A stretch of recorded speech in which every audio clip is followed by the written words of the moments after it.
what's going on, Klein and Ellie? Are you ready? I love Klein and Ellie, you little bitch. Klein and Ellie, it's just okay. Do-do-do. Just don't let things bother you too much. Good morning, everybody. Whoa, Sweet David Steak, did you see that? Viva Klein and Ellie show. Let's get the show started. The show started. The show started. We are live in Los Angeles. 3, 2, 1. And here we go. It's Klein Alley Show. 106.7 KROQ-FM in HD Pasadena, Los Angeles, Orange County. The sonic pulse of Los Angeles. This is the world famous K-Rock. Oh, yeah, welcome to your... Wednesday. I would have gotten that way off. It's got Tuesday vibes. All right, welcome to your Wednesday. It's K-Rock for Klein Alley Show. I'm Klein, that's Alley. Hello. That is DJ Omar Khan right there. Hey. Audio Sniper in the back. You got that Jake Z Nerd. What's that? Postmaster Johnny and Vanessa in the chicken coop taking the calls at 800-520-1067. I think she got through the whole day yesterday without taking one of those donuts. That's Yeah, right. I saw her. You know, she snuck one in her bag or something and took it home. Totally didn't. Nah, I don't know. Don't send more donuts today, whatever you do. Vanessa's self-control is it's being challenged on a regular basis around here. We got lots to get to today, including Sublime stopping to hang out with us in the studio, world premiere new song, petty claims court to get into. We'll give you spots on that standby boarding list to go see Sublime in the Netherlands, and also send you to see Shane Gillis at the Hollywood Bowl on May 4th. Shane Gillis, comedian, also going to be hosting that roast of Kevin Hart taking place at the Forum. It's all part of the Netflix is a Joke, where comedians pretty much take over Southern California. Yesterday, interesting thing happened. I was sitting with Allie. We were on a Zoom after the show with someone that basically tells us all the things we're doing wrong on the radio show. This guy is a, quote, talent coach, and he tells Allie and I, you're doing this wrong, and you're doing this wrong, and you got to do this better. And I'm looking at the footage, I'm looking at the video of us, and I'm for the first time ever, I look at Allie in a sexual way. I've never looked at Allie in a sexual way ever before. I don't know why you're suddenly coming on to me this year. I'm not coming on to you. You are. You're talking to me about getting turned on by me on the Zoom. You were sending me these thirst traps. You sent me a shirtless photo of you yesterday. That's not what happened. Again? Another one? Yes, another one. This was not. My Of God, him just getting Klein. out of the sauna. Dude. Allie is Out of the sauna? Yes, with a towel. Nothing but a towel around his waist. That's not true. Klein, what are you doing? I had a bathing suit under the towel. Because Allie and I were talking about our goal to get ripped by summer 2026. And there was and Johnny said, Johnny said, take your shirt off. First of all, Johnny comes in the office and goes, Klein, take your shirt off for Allie. So I'm not taking my shirt off for Allie. And then I'm going to send her a picture. I'm going to send her a picture that's been Facetuned properly and photoshopped. I'm going to take my shirt off. So but weird. I'm sitting there with Allie, and I'm looking at her, and I go, this woman on the screen is beautiful. But it's not. And then I look to my left. But then I look over to Allie, and I go, she doesn't look like it, but I'm watching a live footage. And then I say to Allie, Is there the cat filter on there? so I say, yeah. So I said to Allie, do you have something going on with your computer that's making you look hotter than you are in real time? And I said yes. No, first you denied it. You go, I don't. She goes, Yeah, because there's like a level of smoothness that you could adjust, right? Yeah, on your camera? so first she Crank goes. that up. She goes. Allie looks at me and she goes, I don't know what you're talking about. It's just a camera. And then then I look at me and I go, I don't look like that. So then I kind of go, and then Allie finally admits that she's got some sort of a hot filter on her computer camera. Yeah, and then our coach was like, I thought you both looked better than normal. It's the best. It's the best I've ever seen you look. It's not you. It's you plus a giant filter, but it's the best I've ever looked. But why are we not using that filter on our stupid YouTube every day? If that filter exists where we can look like better versions of ourselves, why are we putting on every goddamn camera that's pointed at us? I don't know, Justin? Put that filter on everything. Hot filter? Allie, He's doing a thumbs down. I don't know what Allie has on her computer. What is that even called? It's like a retouch filter. Oh, my God. Yeah, it just smooths everything over so that all the weird things about your face go away. It made Allie look like her sister. You know, Allie's hot sister. Mm-hmm. And at one point, Allie's hot sister to me is as good as it gets. Allie is not. She's the opposite. Thank you. So when I saw this filter, I was send her a shirtless pic then. Please, give me her number. I'll send that over. I was so perplexed because I go, what is going on here? And I didn't realize that you have the ability So all you did is you put a camera on your Zoom filter, you put hot filter on? Yeah, I mean, it doesn't say hot. It says something else, but it's basically like a fix this tragedy No filter. wonder everyone is so disappointed when they meet in real life. I mean, when you meet someone, I get the whole idea that, people put their best pictures ever on a dating app, whatever. But if you're talking to people on Zoom, and then you meet them in real life, and you've got all these filters making you look way hotter. Yeah. Everyone's going to be so disappointed. It's basically become like a Tinder version of yourself. And then I think that I get distracted by the meeting because I can't stop looking at myself. I mean, it's so good. And I'm like, oh, damn. Yeah, I'm like, what is he saying about whatever crap I said on the air? Yeah, I look good. I put a picture of it up on our Instagram at Klein Alley Show. Oh, you did? Right when we were in the middle of getting yelled at for something. But you can still see, even though we look both very disappointed and dejected, you can still see Allie does not look like Allie. I don't know who she looks like, but it's not Allie, and it is great. You're welcome. Can you post a Sonic Klein, Allie, please? No, he wouldn't even send me the picture. He showed it to me. I'm not sending it to Allie because he doesn't want us I don't want posting her posting it. Yeah, because that's what. And then he does push-ups, and he's like, "Not for air, guys." He's very ripped, though, I will say. All right, shut up, Johnny. No one's ripped. Relax. He is getting. Bro, you're ripped. You're cut. Yes, you're also. You are working on yourself. Very healthy. Very, very Let me tell you, But this is a weird follow-up to the hot tub photos that you sent me. Last night, I fell off hard, and I ate most of a pizza.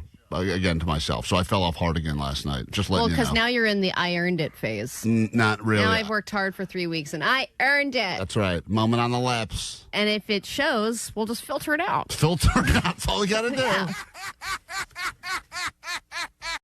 KROQ. Klein Alley Show. Mornings on K-Rock.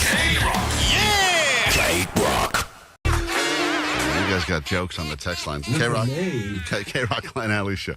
Someone says, my favorite Gorillaz song, Feel Good in Klein's Jacket. Yeah. That's not the name of the song. It's Feel Good Inc. That's what it's called. I can't believe that he is on the like a big New York Times article in your jacket smoking a cigarette. It's a smoking jacket now. The jacket is living the best life. It I'm really is. I'm It's so happy. So happy that it found a much better home. Yeah, I'm glad. Yeah, congratulations, Gorillaz. Too bad to the jacket you're wearing. I know. Feel bad. Sorry, Sublime. It's my backup jacket. But, Sublime stopped by today, so I figured, what the hell. Hey, Vanessa, did they ever send anything our way? That was after the guy took my jacket. He said he was going to send us something nice. That was the quote. Still nothing. Nothing from Gorillaz. Very disappointed about that. I wonder if they do send something, what it would be. No, it's already passed. If it would have happened, it would have happened within a week of them being here. You think so? Yeah, no one's remembering that. That's why you got to do stuff immediately, or you'll just forget it. No one's going to. Somebody like that will tell their assistant, "Hey, make sure you give send him something, whatever." I think he was doing that though. As they were leaving, he was like, "We got to make sure we send him something." Yeah, why don't you follow up with the assistant of the Gorillaz and just say, we haven't received anything yet if something was sent. Just wanted to make sure we didn't miss it. Right. Smiley face, wink. Can you send that? Yeah. Great. That'll be good. Sure, you dumbass. Vanessa's like, what? Yeah. I have other things to do. This is why this is why people love. Busy day. This is why people love Vanessa. This is why Vanessa has replaced. Now that we lost the greatest action star that ever was and ever will be. Chuck Norris. Chuck Norris is not with us, so Vanessa is, and that's why people are leaving messages like this. Hi, Klein Alley. Love the show. Hey, I heard Vanessa was involved in a rattlesnake bite. Unfortunately, the rattlesnake did not survive. That's right, Vanessa. Cool. She's tough as nails. Nothing but testosterone and shards of glass in her diet. Yeah. We'll come back in a moment, give you a chance to take $100 of Allie's money. Yesterday, she almost paid out. I have a feeling today is one of those days she's going to lose. So if you want $100 of Allie's money and bragging rights for life, call now, 800-520-1067. 5 questions about the news. Study up. We'll be back with that after this. K-Rock Mile High Club. Your favorite K-Rock bands and destinations all around the world. Stop number 10. Hey, it's Jacob Knowles. Hey there, it's Bud Goff, Sublime. Go all in on waffles. Pretend windmills are your thing now. Walk loudly in clogs on purpose while questioning how there's this much cheese. When you see Sublime in the Netherlands. That's when things got out of control. I don't wanna be a man no more. And Sonata on my mind. Sail the canals every hour from 9 to 6 for your chance to get on the standby boarding list. You got a lot of good chances here. Oh, let me tell you what I feel like loving. Is what I got really know. K-Rock Mile High Club Destination 10. Sublime in the Netherlands. For the first time ever. Courtesy of Atlantic Records. Keep listening for your chance to win. The world famous K-Rock. KROQ. From DTLA Law Group Accident and Injury Attorneys. Accident to work injury? Text injury help to 40222 for a free case review.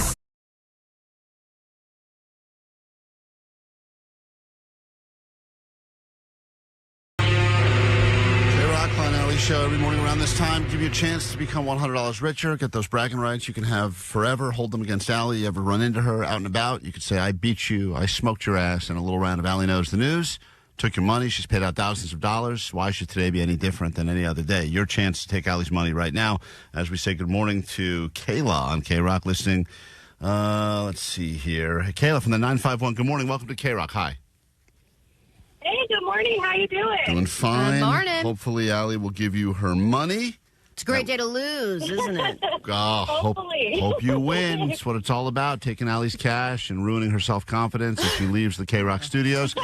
She will deliver the news later this hour on the show, but does she know what's actually going on? She's walking out now, which means your round will officially begin. She's sequestered. We'll score together. If you're just listening along, let's see how you would have done had you been on the hot seat. It's time for Allie Knows the News. Allie Knows the News.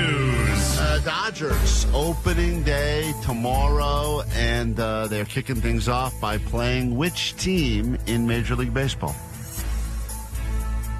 The Padres? Go to question number 2. Omar, sorry, I said baseball. Omar sets him off with the snores. Question number 2. A new type of functional ice cream has just been released with the goal of helping people do what? Sleep?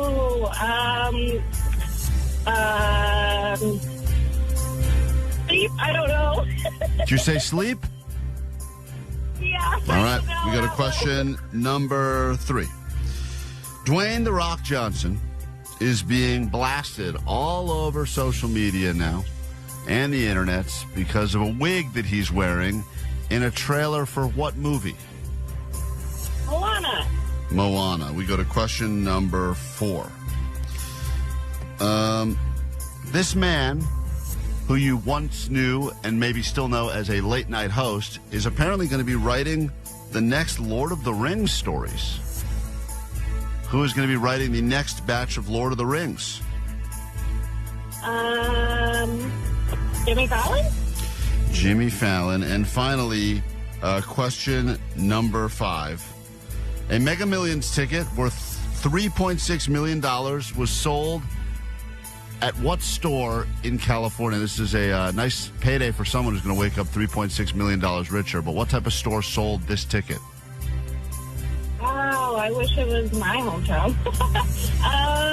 Let's say, I don't know, L.A.? Well, it was in Torrance. I'll tell you exactly where the ticket was sold, but what type of store sold the ticket? That's the question. 7-Eleven? 7-Eleven. All right, we'll bring Allie in and we'll score it together.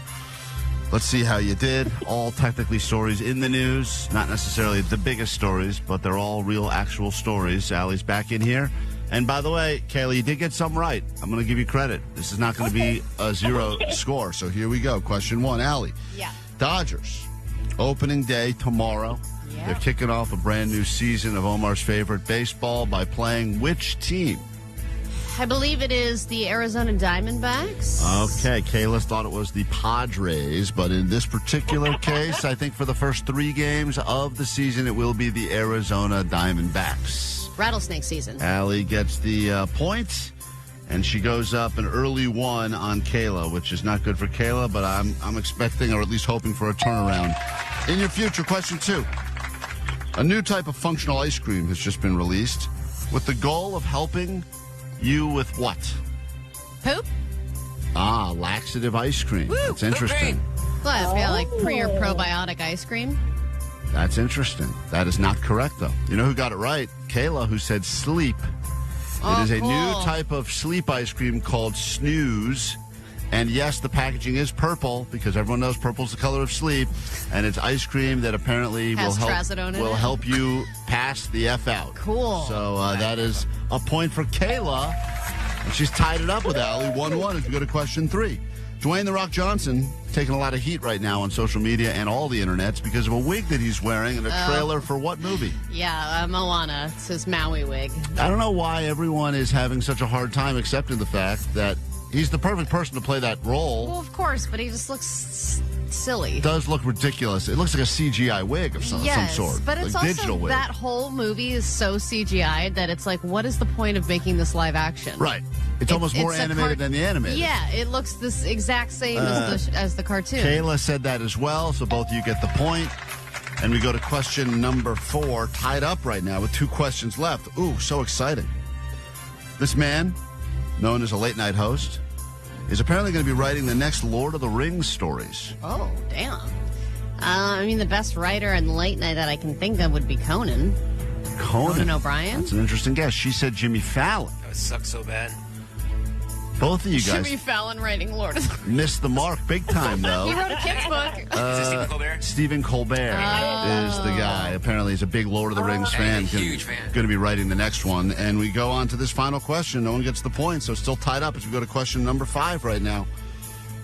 Very exciting. A Mega Millions ticket worth $3.6 million was sold to a winner in Torrance, California. But what type of store sold the winning ticket? That's the story, really. I think it was like a smoke shop or something. Okay. She said 7-Eleven. But the correct answer is a smoke shop. Yeah! Smoke shop. You went there for your rolling papers and your bubblers and your bongs and your ticket. And someone that went into the smoke shop is now leaving with a brand new vape and $3.6 million. Well, Kayla, you put in a good effort. Sadly, Allie beat you at the end. What must you shamefully admit over the airwaves of K-Rock? My name is Kayla, and Allie knows her news. Yes, she does today. Tomorrow, hopefully, another opportunity for you to get $100 richer. And speaking of smoke shop, this band stopping by the K-Rock studios later this morning. Sublime time. KROQ. Klein Alley Show. Mornings on K-Rock. K-Rock. Yeah! K-Rock. K-Rock, we are Klein Alley Show. And usually when you have 2 plans or 2 options for plans, especially, Saturday night, you have to decide, is there any way I can accommodate both of these plans? Or how do I pick what's a better option? Or and sometimes in Klein's case, how do I avoid both of them? How can I come up with excuses to not do either of these things? And we have a plan as a show on Saturday. We're all supposed to go to that Savannah Bananas game. Allie went in the lottery like everyone else. Millions of people try to get these tickets. I got my pre-banana ball email with things to know. Oh, really? Mm-hmm. Oh, excited about that. So we're They driving. don't give us seat assignments. Oh, is it just a pick your own seat situation? It's like, I guess the lottery that I got into, it's like a certain zone, and I'm just in that zone. Is it are we in a good zone or no? In a bone zone? I don't know. I mean, we're in a zone, and we're going to get seats, I think, right beforehand. Oh, I hope they're good seats. I know, me too. So we're driving to Anaheim to go to the Savannah Bananas game on Saturday, and there was only enough tickets for 5 of us, right? 4 of us. You could only buy, or no, wait, maybe it is 5. You can only buy a max amount, and I bought the max. So I think it is 5. Someone got iced out, and we're not sure who got iced out. Vanessa keeps saying she's going to tap out because she doesn't feel like driving from Long Beach to Anaheim. And we want Vanessa to go more than anybody. Right, because if there's any stuff where they give the balls to the kids, she'll get a ball. So we need her there just to get the ball. Everyone knows you got to bring a kid to a game. Yeah. If I catch a foul ball at a Savannah Bananas game, who gives an F? But if I'm holding Vanessa in one hand, catching the ball in the other hand. Oh, and a baby Bjorn? That's going to be a viral clip.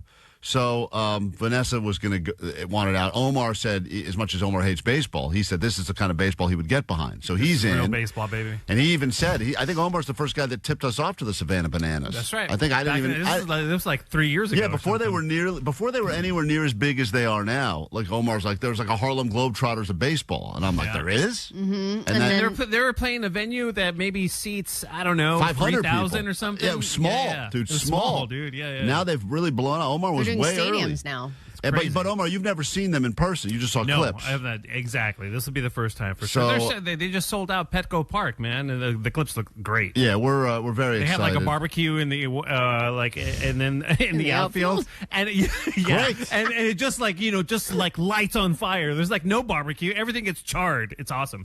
It's going to be hard to watch real baseball after the Savannah Bananas again. Yeah. But so we're all excited. Barbecue. And then Jake, convinced us why he deserved a spot. And he was going to come. Johnny's in. And then now Jake says he may have another option, a better option. Well, he's in a dilemma, and he's not sure what to do. Well, I don't understand what the dilemma is. You gave us your verbal contract. You're coming to the Savannah Bananas. I know. I forgot all about it, and I made plans with my succulent girlfriend to come over Saturday night, and then that would end my dry streak.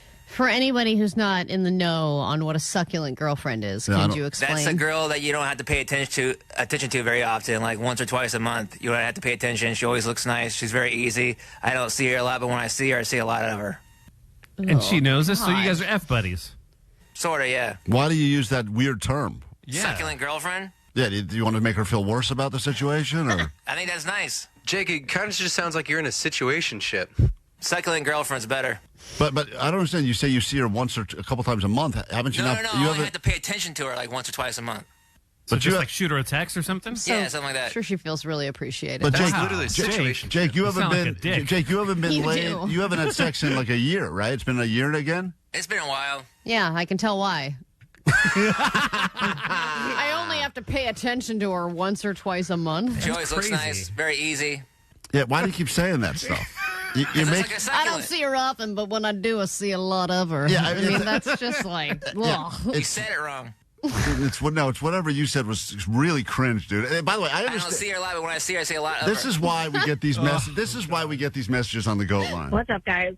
I just listened to Jake going crazy, throwing a tantrum. And I know you guys touched on it's like Klein and Allie are his mom and dad giving him bad news, but he legit sounds like Klein's kids, just like cursing, cussing him out, calling him names. Mm-hmm. It's so crazy. Like, Jake, grow up. Don't be a little bitch. And also, Omar should just do a Klein's kids hate him, but just have it be Jake, because that's what he sounded like. Anyway, sweet kid. Yeah, it's like we have to give you like a talk now as like parents and say to you, it's weird, Jake, that you have a girl that's going to come over willingly and have sex with you. You believe on Saturday. Yes, but then, we don't get to hang out very much outside the show. Because of all the insults you give her when you see her? I think it's a compliment. You're a succulent girlfriend, not a fern girlfriend. What am I supposed to water you constantly? It's not happening. Those things are needy, though, ferns. Jake, so are you tapping out of the Savannah Bananas? Because if you are, we'll just bring a listener. We don't get to hang out that much outside the show. I haven't seen Omar at an event in like 15 years. It's a big just to get Omar this there. is not an event. This is outside K-Rock. This is there's a big difference for me. Yeah. Right. Yeah, when I did my big Shark Tank screening of that episode, Omar was there. Oh yeah, I'll support you guys and I'll hang with you guys. It's just he doesn't like feeling taken advantage of. And also, I mean, it just happened to be that I don't have a gig this weekend too. Yeah, so and we don't see Omar often, but when we do. Oh, yeah. we see a lot I'm showing up naked. We see a lot of them. He's our succulent. Omar's our succulent coworker. So, Jake, what do you want us to do? You want us to say you're out of the Savannah Bananas, or you want us? Because there are plenty of listeners that would take your place, or Vanessa can take your place, because we really want her to go. There are a lot of other people that said they are going this weekend, and they'll see us there. Someone said Vanessa gets in free. Oh, because she's yes. under 3 and under are free. Oh, So I wonder that's if she cool. gets like a button that says "My First Game" or anything like Vanessa, that. are you now? If Jake is out now, are you back in? I feel like I have to go out of guilt. Okay, great. Great. We'll take it. Great. So then She Jake, doesn't want to hang out with us at all. Feel guilty, bitch. she's yelling at herself. So Jake, are you official? Once you're out, you're out. No, I'm not out. I'm gonna try to go, and I'm gonna try to do both. Maybe she'll come over later, after the game. It's ironic that he would lose the opportunity to have sex to go to something called Banana Ball. I know it is interesting, but also I think that she probably deserves better. Yeah. But she's busy, right? Does she hook up with other people? I don't know. I don't think so. Can we call her? Oh, she definitely She's does. banging everybody. Jake, can we call her and ask her? No, you can't. You're gonna blow up my spot. No. We won't. What if we don't say anything about what you just said? We won't repeat any of the stupid things you just said. But Unless you already say them to her, which is horrible. Just Tell ask her all the time. Succulent girlfriend, how you doing? Why don't you call her right now from your phone in there, and we'll just listen. No, thank you. And just say, are we Why exclusive? don't we ruin this for you regardless? I'm good. It is a real dilemma, though. Think It's about not the a things that dilemma. you sacrificed just to potentially have sex. I mean, when you were younger, I'm sure you did all kinds of things. I still would sacrifice everything. There's not one thing. If I thought there was a chance I was getting laid on Saturday, I'm not going to the Savannah Bananas. No, you What's the sacrificed. level of sex? Is it great sex? Is it just okay sex? Oh, it's great. But also, if you've Great all night. if you've been on a drought, because Jake has that stupid trick he told us about. Gonna have to put on the AC. Oh, gross. Jesus Christ. Allie. Bang Fest 2026, baby. Sorry, I'm gagging. Jake has not had, any sort of relations in a long-ass time. So for him, it raises the priority. If you're getting laid all the time, maybe you go, you know what? I think you can claim celibacy at this point. Oh, yeah. I'm like a monk. So anyway, but no more playing around though. We need Vanessa's got to figure it out. So can you just make up your mind right now? Yes. 626 was wondering why you're even going, Klein, because remember you were pretty negative about the process of me getting tickets and going, who cares? Enter the lottery, my ass. Well, you didn't think it was a big deal. I didn't. It's not that I didn't think it was a big deal. Allie presented it like a gift before she had the gift. I thought that was premature to get our hopes up, and it worked out okay. It was an exciting update. Allie goes, good news, I got into the lottery for the Savannah Bananas, and we found out that 500,000 people get into the lottery, so I didn't think that meant anything. I didn't think there was any chance, knowing your mush history, that we were going to end up with tickets. No, you're right. And there are people that were texting in when we were talking about that saying, I have entered to be in the lottery every single year and never even gotten into the lottery. Wow. Yeah, I'm not going to lie. I didn't think you were going to get it either until hearing about it now, so I guess we're committed to going now. So you didn't even know that this was happening until this moment? Nope, not at all, but I'm down, I guess. Listen to that excitement. What? All right, Johnny's out, Vanessa's in. Yeah, Johnny's out. Johnny, you're out. Can Klein give me a ride? Oh, my God. I didn't realize it was in Anaheim either. I'm not. All right, then go, Johnny. I don't care if you go. If I got to This drive, was a gift that I was giving to the show. if I got to drive Jake, I'm out. Oh, man. All right, who's going now? Just me and Omar? That's just you. It's a date. And All right. Vanessa out of guilt. All right. They're going to think we're this weird family. We got to take a break. When we get back, we may have a ticket for the Savannah Bananas to join us. Now. We got 4 tickets available. Who wants to hang out with Allie on Saturday night? I'm going alone. That is the way. Let's just give all 5 away. I think I'll bring the Succulent Girlfriend. Oh man, sounds fun. Well, that's my thing. Take a quick break. Back with the A.D.D news and stuff to give you next. Klein Alley Show. Mornings. 106.7 K-Rock.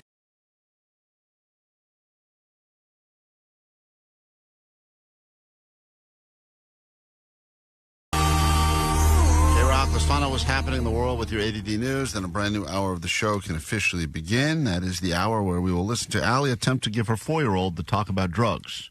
Yeah, I got in trouble for this, by the way. Great. My wife was not happy about me giving him these adult talks when he's not old enough. More examples of us jeopardizing our own personal relationships for your listening enjoyment. And I said, well, Klein did it with his kids. And my wife said, why are you listening to him? Yeah, she's right. I was like, well, you're right. She's right. Are any of us, just out of curiosity, any of us in better places in our relationships as a result of what we do on the air, or are we all in worse places? Worse? Well, I'm going to vote worse. I couldn't get any worse. Yeah, that's a good true. Point. Vanessa, you're very single, so I guess that's worse, right? I don't feel like I have it bad. I feel like I have it great. I thought you got all creeped out when that guy left flowers on your mailbox. Yeah, but me being single sounds better than when you guys complain. That's true. Omar, better or worse? Status quo. Oh, okay. Status quo. Yeah, all right, we'll take that as a win. Yeah. Take that as a win. And how much money have we all spent on therapy? Hundreds. Zero. Yes, for pussies. I was actually never in therapy until I started on this show. That's right. So, yeah. Glad Jake's there with therapy is for pussies. Well, that's, you hear the man who's not getting it. You hear what's going on with Jake. His life can't get any worse. Yep. And he's the guy who's saying therapy is for pussies. Goddamn right. And by the way, I'm spending a lot of money on therapy, and I agree with Jake. Let's get to your news. Grab your Adderall. It's time for ADD News. It's been tough to find some good airline news these days with the lines at TSA and the collisions and the near collisions and the prices going up on tickets. But here is some good news. This is a new cabin design that has been unveiled from United Airlines. And yes, I assume that these are going to be incredibly expensive. However, looking at these new premium seat options brings me back to the good old days when you got on a plane, you realized it was not a full flight, and you were able to sit in a row that you realized you had to yourself. It's a great feeling. And then you have a long flight, say 3-6 hours, and you get to lay flat, put a little blankie over you, and have a nice little nap. Well, that's exactly what these seats are designed to do. It is basically the United Relax Row, which will have a custom-designed seat and adjustable leg rest that can be raised or lowered to create a lie-flat, couch-like experience. But that's not in economy. That's got to be like a...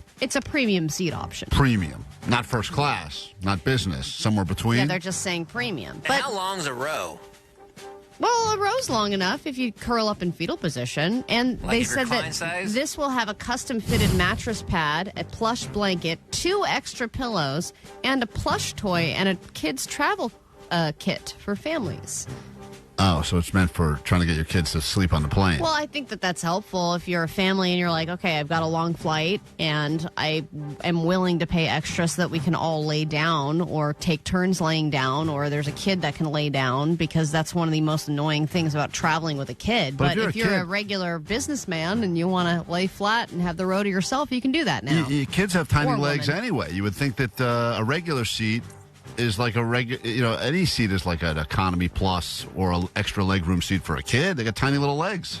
Well, and What a I waste. feel like when you're a kid, you can kind of, some kids can't, but I feel like if you're tired enough, you can kind of sleep anywhere. My kid, But you also need room for a pillow fort, like Vanessa. Oh, that's a good point. To get comfortable. Ask them more pillows. Without that pillow fort, you can't sleep. And you can do the pillow fort and have a movie screen. That's pretty cool. That is the coolest fort ever. What are they going to charge for these seats? We don't know.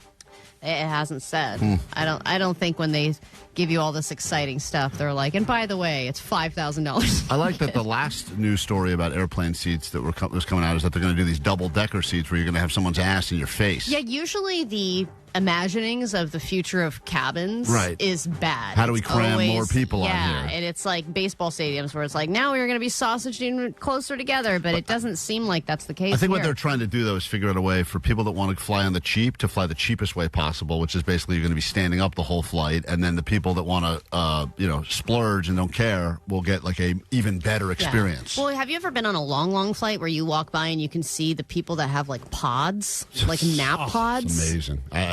Then you see a kid in one and you're like, this is wasted on you, wasted. I know, and that's why they make you walk by the pods when you go to Loserville in the back of the plane, because they want you to see how good some people have it. So that's why they put all those pods up front. So when you get to walk on, sometimes they're to the left, and you have to turn to the right to go down the plane. Yes. And you'll kind of like take a look and see they've what's got going a on curtain. there. They're like, don't you look They at don't them. even want you to look.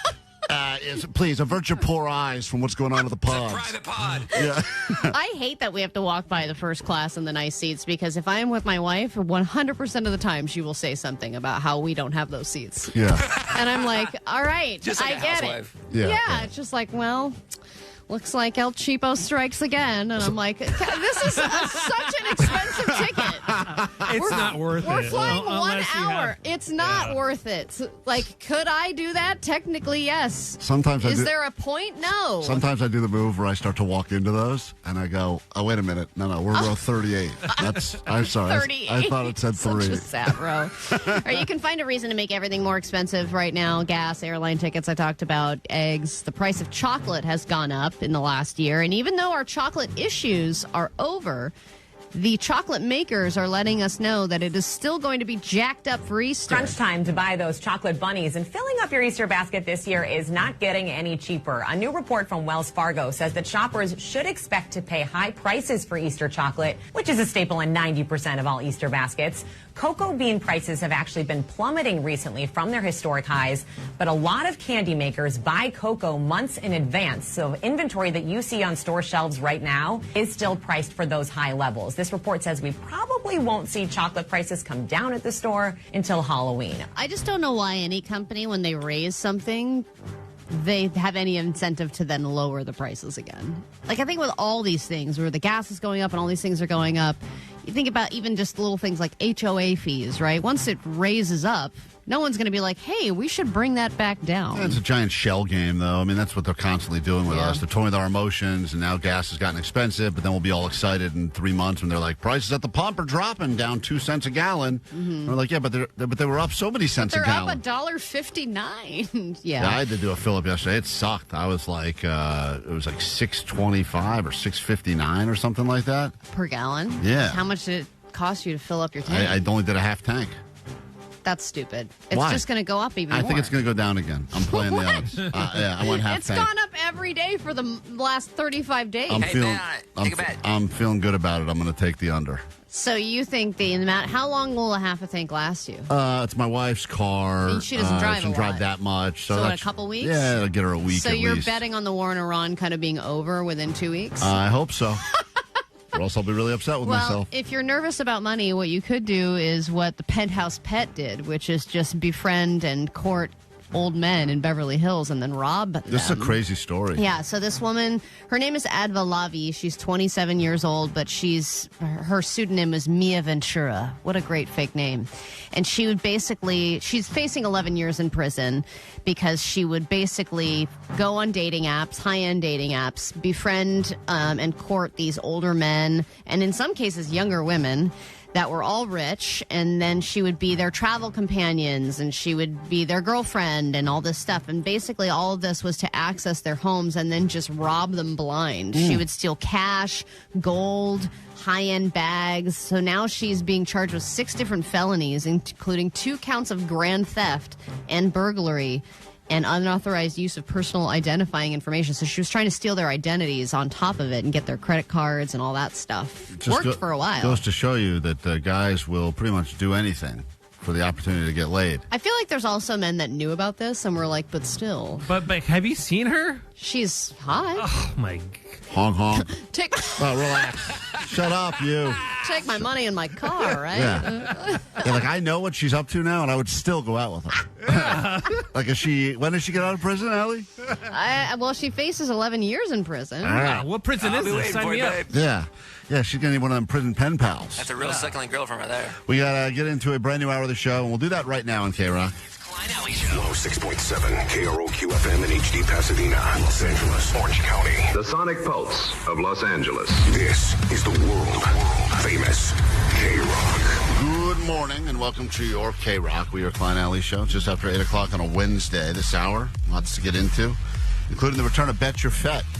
Apparently, as much as we keep saying that Gen Z is not having sex, other people are having much more extreme sex, and fetishes are on the rise. So if you have a fetish you'd like us to gamble on it, we'll get into some Bet Your Fet coming on later this hour. Chance for you to score yourself some tickets to go see Shane Gillis telling jokes at the Hollywood Bowl on May 4th. And we are less than an hour to go until we get you into some Sublime in the Netherlands. I don't know if it's Amsterdam specifically, but Amsterdam is in the Netherlands. And if you had the opportunity to see Sublime in Amsterdam, that seems pretty great. But we'll get you to that show. And Sublime will be coming to hang out with us in the studio later this morning as we world premiere some new music from them as well. So if you're not watching us on YouTube, you could go there and experience all the joys that are the visual portion of this show as well. No filter. Allie's sleeveless shirt today, showing a lot of skin.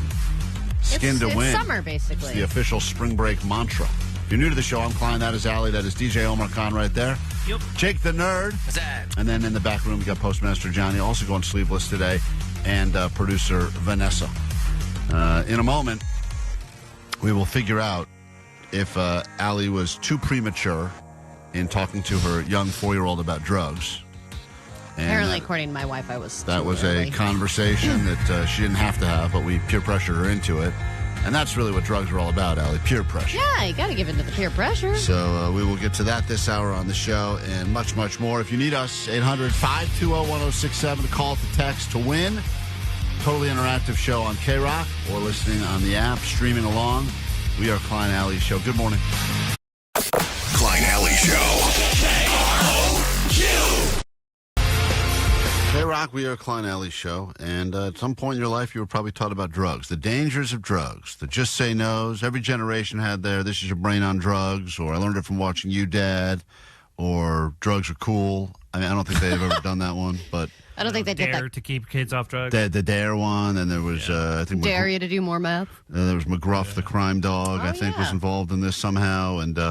And listen, yesterday we got to play some audio. I guess my kid was learning about the dangers of drugs in school, but primarily caffeine was mentioned as a dangerous drug.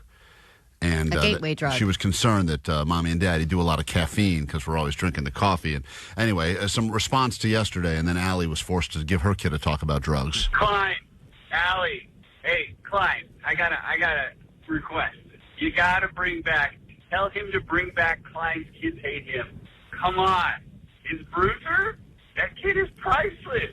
Man, listen to the Bruiser talking about how she's doing drugs at, 5. The Bruiser? They're calling one of my daughters the Bruiser? I'm doing drugs. I'm on them now. It's hilarious. Oh, my, yeah. You got to bring her back, get another segment.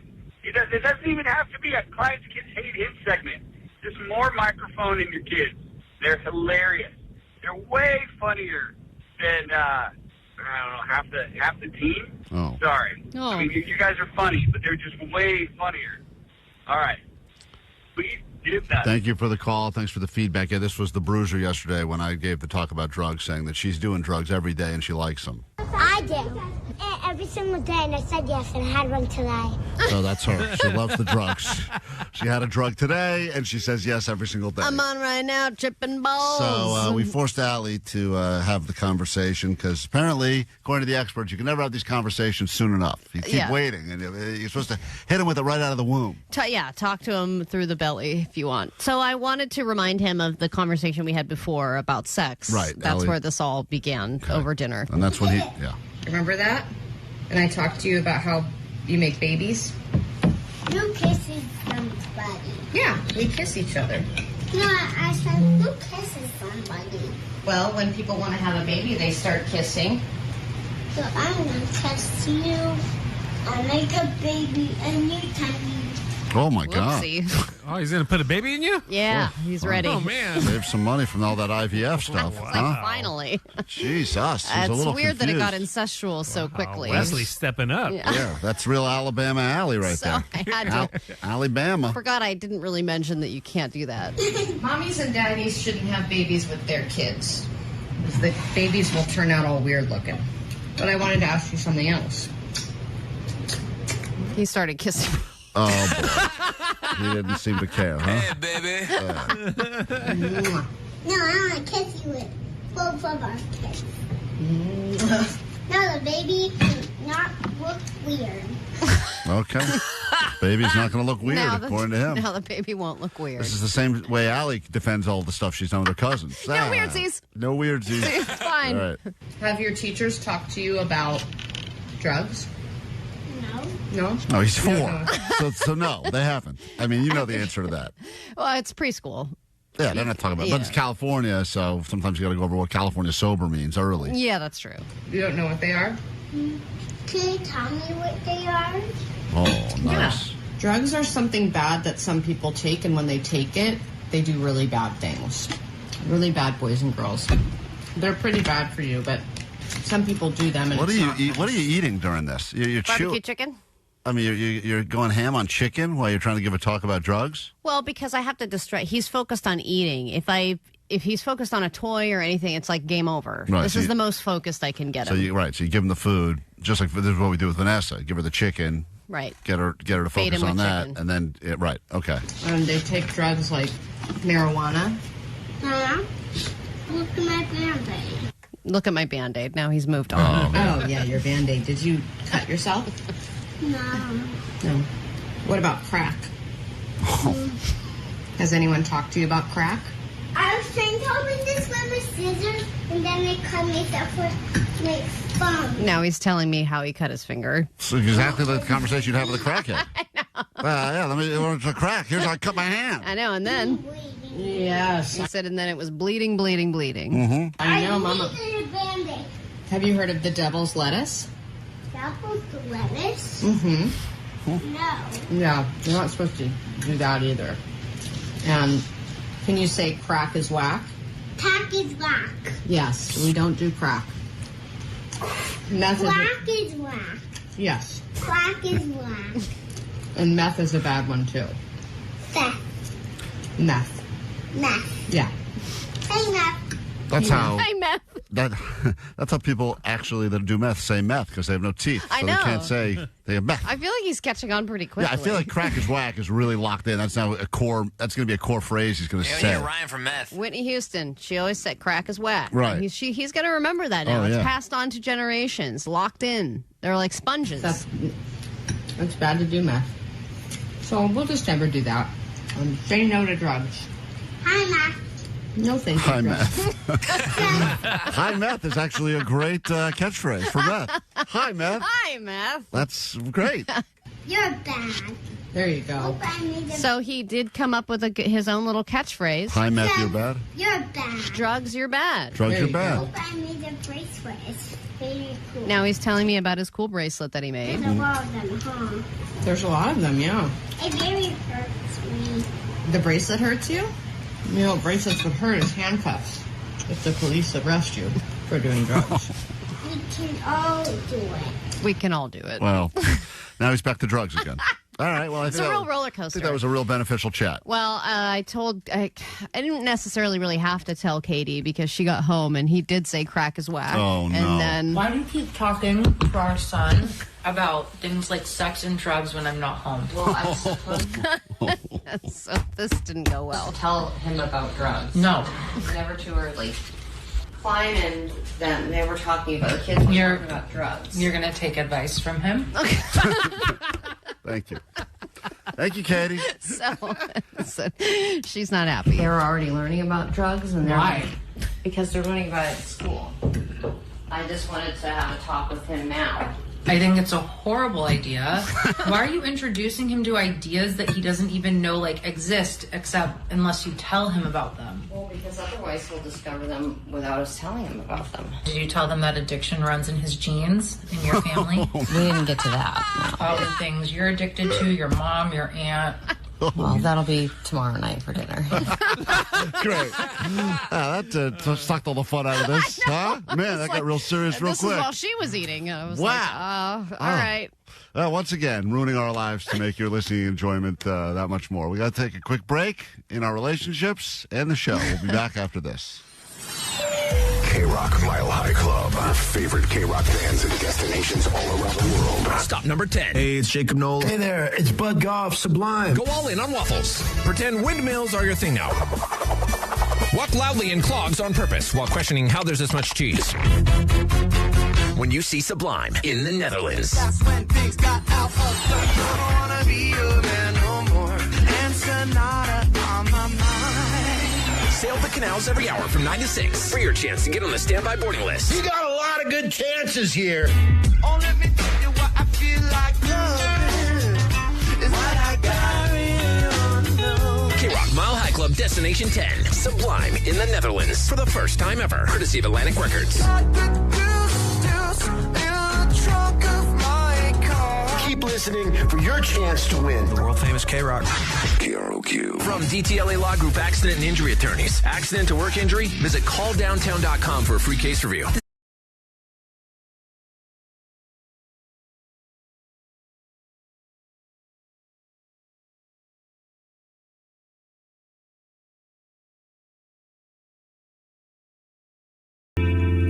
Minutes get you on that standby boarding list so you can go see Sublime in the Netherlands. Then Sublime will be in the flesh and in the studio later this morning as they world premiere a brand new song in its entirety for the first time ever. You will hear it before anyone else, Until the Sun Explodes on K-Rock. Right now, though, talking fetishes, because we haven't done Bet Your Fet in a while. Opportunity for us to go ahead and gamble on what your fetishes actually are, and no judgment here. No, and I think there's actually a lot less stigma around people with fetishes these days. A lot less. Everyone can find their group. You may be one of those weirdos that likes to pop balloons or whatever, and there's other people that also want to do that with you. So it's kind of cool if you're into some sort of a weird niche kink, because there's other people that are like, hey, that's my sweet spot as well. Yeah, and thanks to the internet, there are all kinds of places where you can access those kinks and find other people that have them. Most people will celebrate that, although didn't go well for this person who was a police officer, and their fetish, I guess, got them into trouble, which can happen if you sometimes cross the blurry line between your work and your fetish. And she made one big mistake that everyone knows you can't do. Well, a veteran sheriff's deputy has resigned after an internal affairs investigation found that she had a side job. Turns out she was posting pictures of her feet on a fetish site. The report concluded it was conduct that could have tarnished the reputation of the agency. Now, I think a lot of people are I know, that's BS. posting pictures of their feet.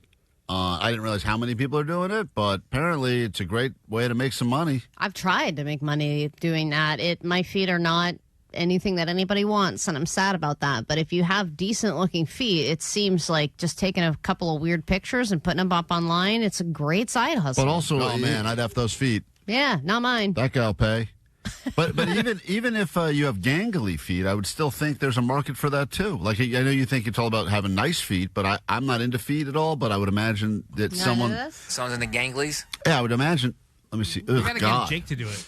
Jesus, Allie's foot is gross. Look at this on YouTube right now. That'll cure your fetish. Huh? Dude, that's the kind of a trick I can Oh do. my, what is that? That looks terrible. Whoa. You have weird ass toes and those giant cankles. I know, they're really long. Oh. I don't know why. I don't paint them anymore either, so you can't put lipstick on a pig. That's a good point.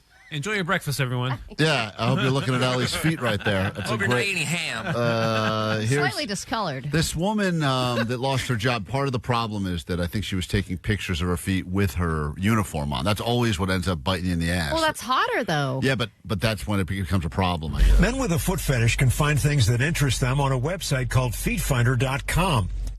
This guy, I like it how this guy's saying that like he doesn't Well, I go know to about this story. regularly, right. And content creators can sell photos and videos of their feet for paying customers.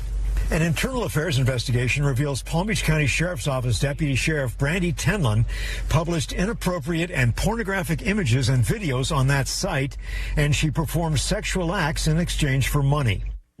Sexual feet acts? That's where they kind of explain it. It doesn't sound that sexual. Her handle was Girl with Dragon Foot Tattoo. So if you're a follower of Girl with Dragon Foot Tattoo, sadly, she's lost her other gig. She earned about $6,000 over a 16-month period. Cool. It's a good side hustle. When not in the uniform, Tenlin wore lingerie, a martial arts uniform, or other clothes and performed erotic poses, but was not nude. Some of the photos and videos, quote, showed Deputy Sheriff Tenlin's feet only at the beach, riding a bike, crushing items such as fruit, toys, or several videos of her crushing live crickets with her bare feet. Jake, I'm sorry, dude. Those are your biggest fans. I love this lady. She was live for Jake. She was taking Dragonfoot lady. Dragonfoot lady was crushing Jake's biggest comedy audience, his crickets. So toys or several videos of her crushing live crickets with her bare feet. Could have used her at your comedy show. Take care of those crickets. Yeah. So You know, it does start with just regular, like she's just taking pictures of her feet. Then she's in a martial arts outfit. I know, it escalates. Then she's squishing fruit. Now you're squishing live crickets going, okay, what won't I do? Right. And I'm sure you have boundaries at the beginning, but when someone's offering you $500 to kill a cricket with your foot, you're like, why not? Tenlin admitted to calling out sick in July 2025 for 2 days when she was denied vacation time so she could meet a man from Canada at a hotel room in Palm Beach Gardens to produce videos for her Feet Finder account. Anyway, she lost her job. Gosh, she was getting really up there on the food chain. Yeah, she was moving nicely, and it's been a while since we've done Bet Your Fet on K-Rock, so we decided let's meet someone on the phone right now who has a fetish of some sort. Pixie, Hi. is that your name? Yes, that's Pixie. And you are going to share with us in a moment what your actual fetish is. We're going to gamble on it first, but you have an actual fetish. Yes. Okay, and it would be I something. don't think you'll be able to guess it. You don't think we'll be able to guess it? Is it smashing live crickets with your feet? Because we already had that one. I think you have a next show. But I used to burn them. Oh, wow, you got some stories. Let's give you this one. Can you hang on the phone for like 3 minutes? Yes. Okay, give you some No Doubt. That's my fetish. And then we will come back in a moment and we'll get into a round of Bet Your Fet on KROQ. World famous K-Rock. Klein Alley Show. Klein Alley Show. K-Rock. We gamble on the news every day. Might as well gamble on your fetishes. Nowadays, everyone's got a fetish. Try to keep things exciting. It's time for us to Bet Your Fet. Bet your fet. Oh, yeah. We're gonna guess your fetish. What do you like your sex with? Bet your fet. Your fet. We're gonna get guess your fetish. I bet you like grannies. On our phone right now is someone who's going by the name of Pixie. Pixie, good morning and welcome to Bet Your Fet on K-Rock. Allie's going to rapid fire some questions in your general direction, and then we're all going to go ahead and try to bet your Fet. And please don't give it away yet, but this is a fetish you've had for a while? Yes. Okay. And is it dangerous? No. Okay. Whenever you're ready, Allie's going to rapid fire these and answer these quickly, and then we will lock in our predictions as to what your fetish is. Okay, Pixie. What did you have for breakfast this morning? String cheese. What type of underwear do you have on? Lace. What is the age where you lost your virginity? Ooh. 14. What is your drink of choice? Coke. Best holiday? Halloween. Name one thing currently in your fridge. Milk.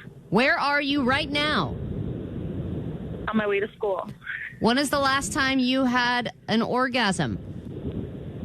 Months ago. And who on the show would you most like to sleep with? Vanessa. Nice answer. All right. All right. Let's see here. We learned a lot. How you feel about that? We learned a lot about Pixie. I only like boys. Sorry, Pixie. I know. She's actually sad about it. I think Vanessa wishes she could bat for both teams. Right, Vanessa? Truth. All right. Let's try, see Vanessa? here. She's not into it. She's just not. Right. She's one of the straightest people ever. I feel like this woman's one of those tea. one of those ticklers. She likes being tickled or tickling. She's got that like nice laugh right there.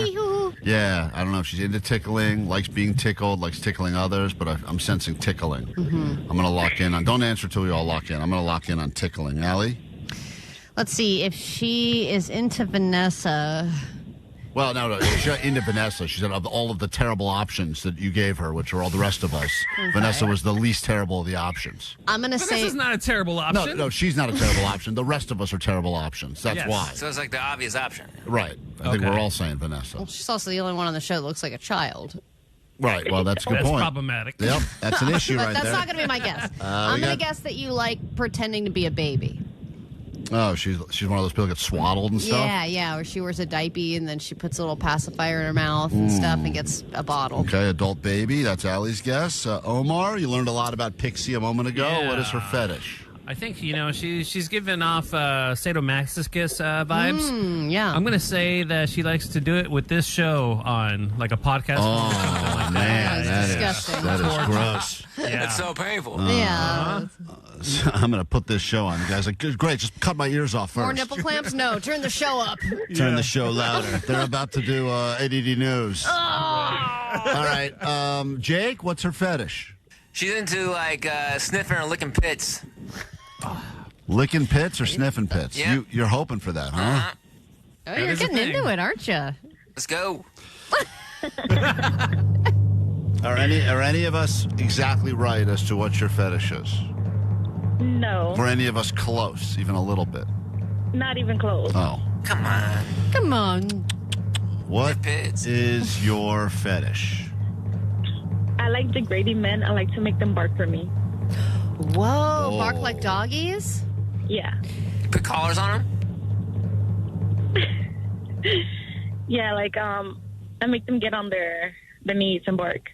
Is that like something you spring on them, or like in the middle of the foreplay, or do you let them know up front like that's going on? Because I think that would be weird if like all of a sudden things are kind of normal-ish and you're like, all right, time for you to get on all fours now and bark. I give them like a little heads up, and they still do it. And like, here's the leash. We don't even... Get ready. Yeah. We're going for a walk. So then have all of them been okay with it, or is anyone like, that's not my thing? They've all been okay with it. Yeah. That's guys. That's not surprising. Yeah. Woof, woof. Let's go. Yeah, well, exactly.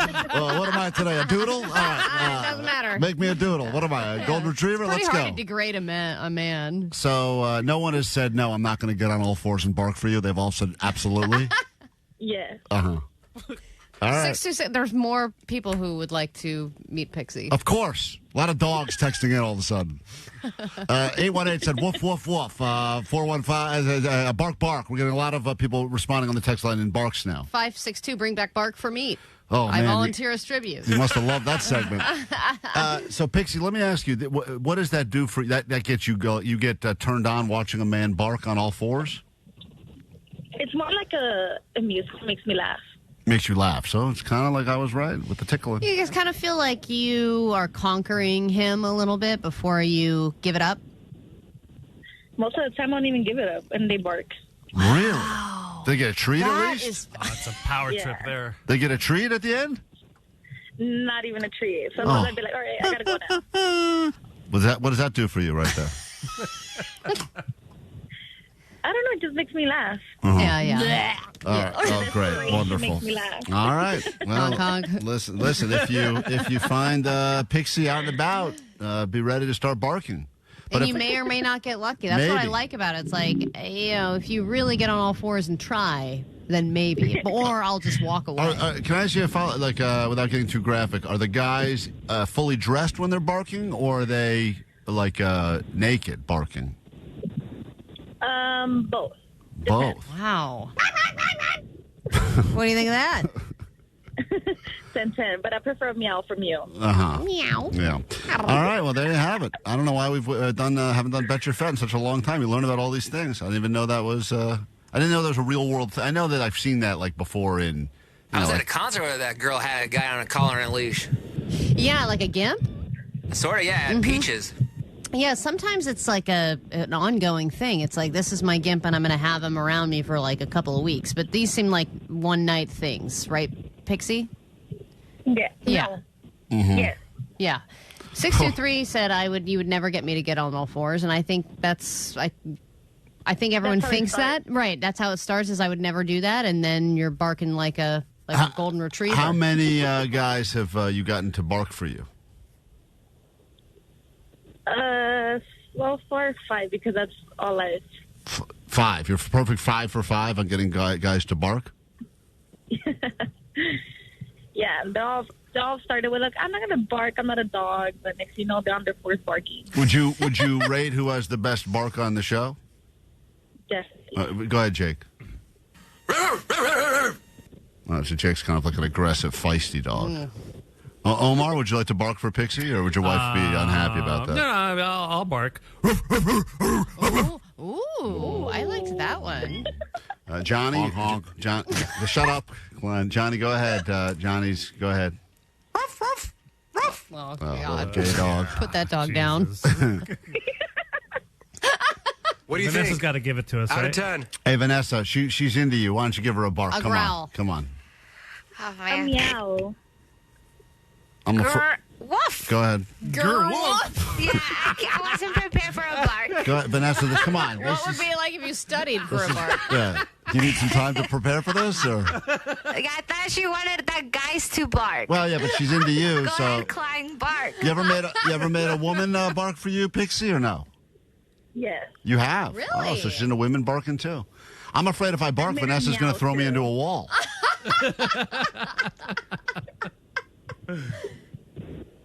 Ew, so scary. What do you think of that? Fighter. Who had the best bark on the show? Omar.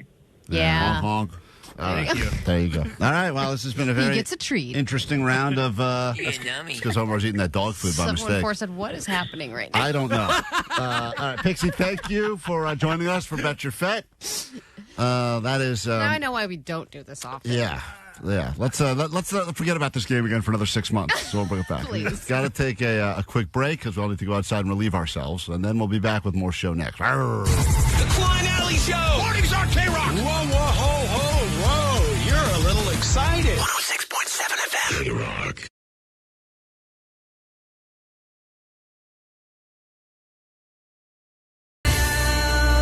News on K-Rock and then get you on that standby boarding list so you can go see Sublime.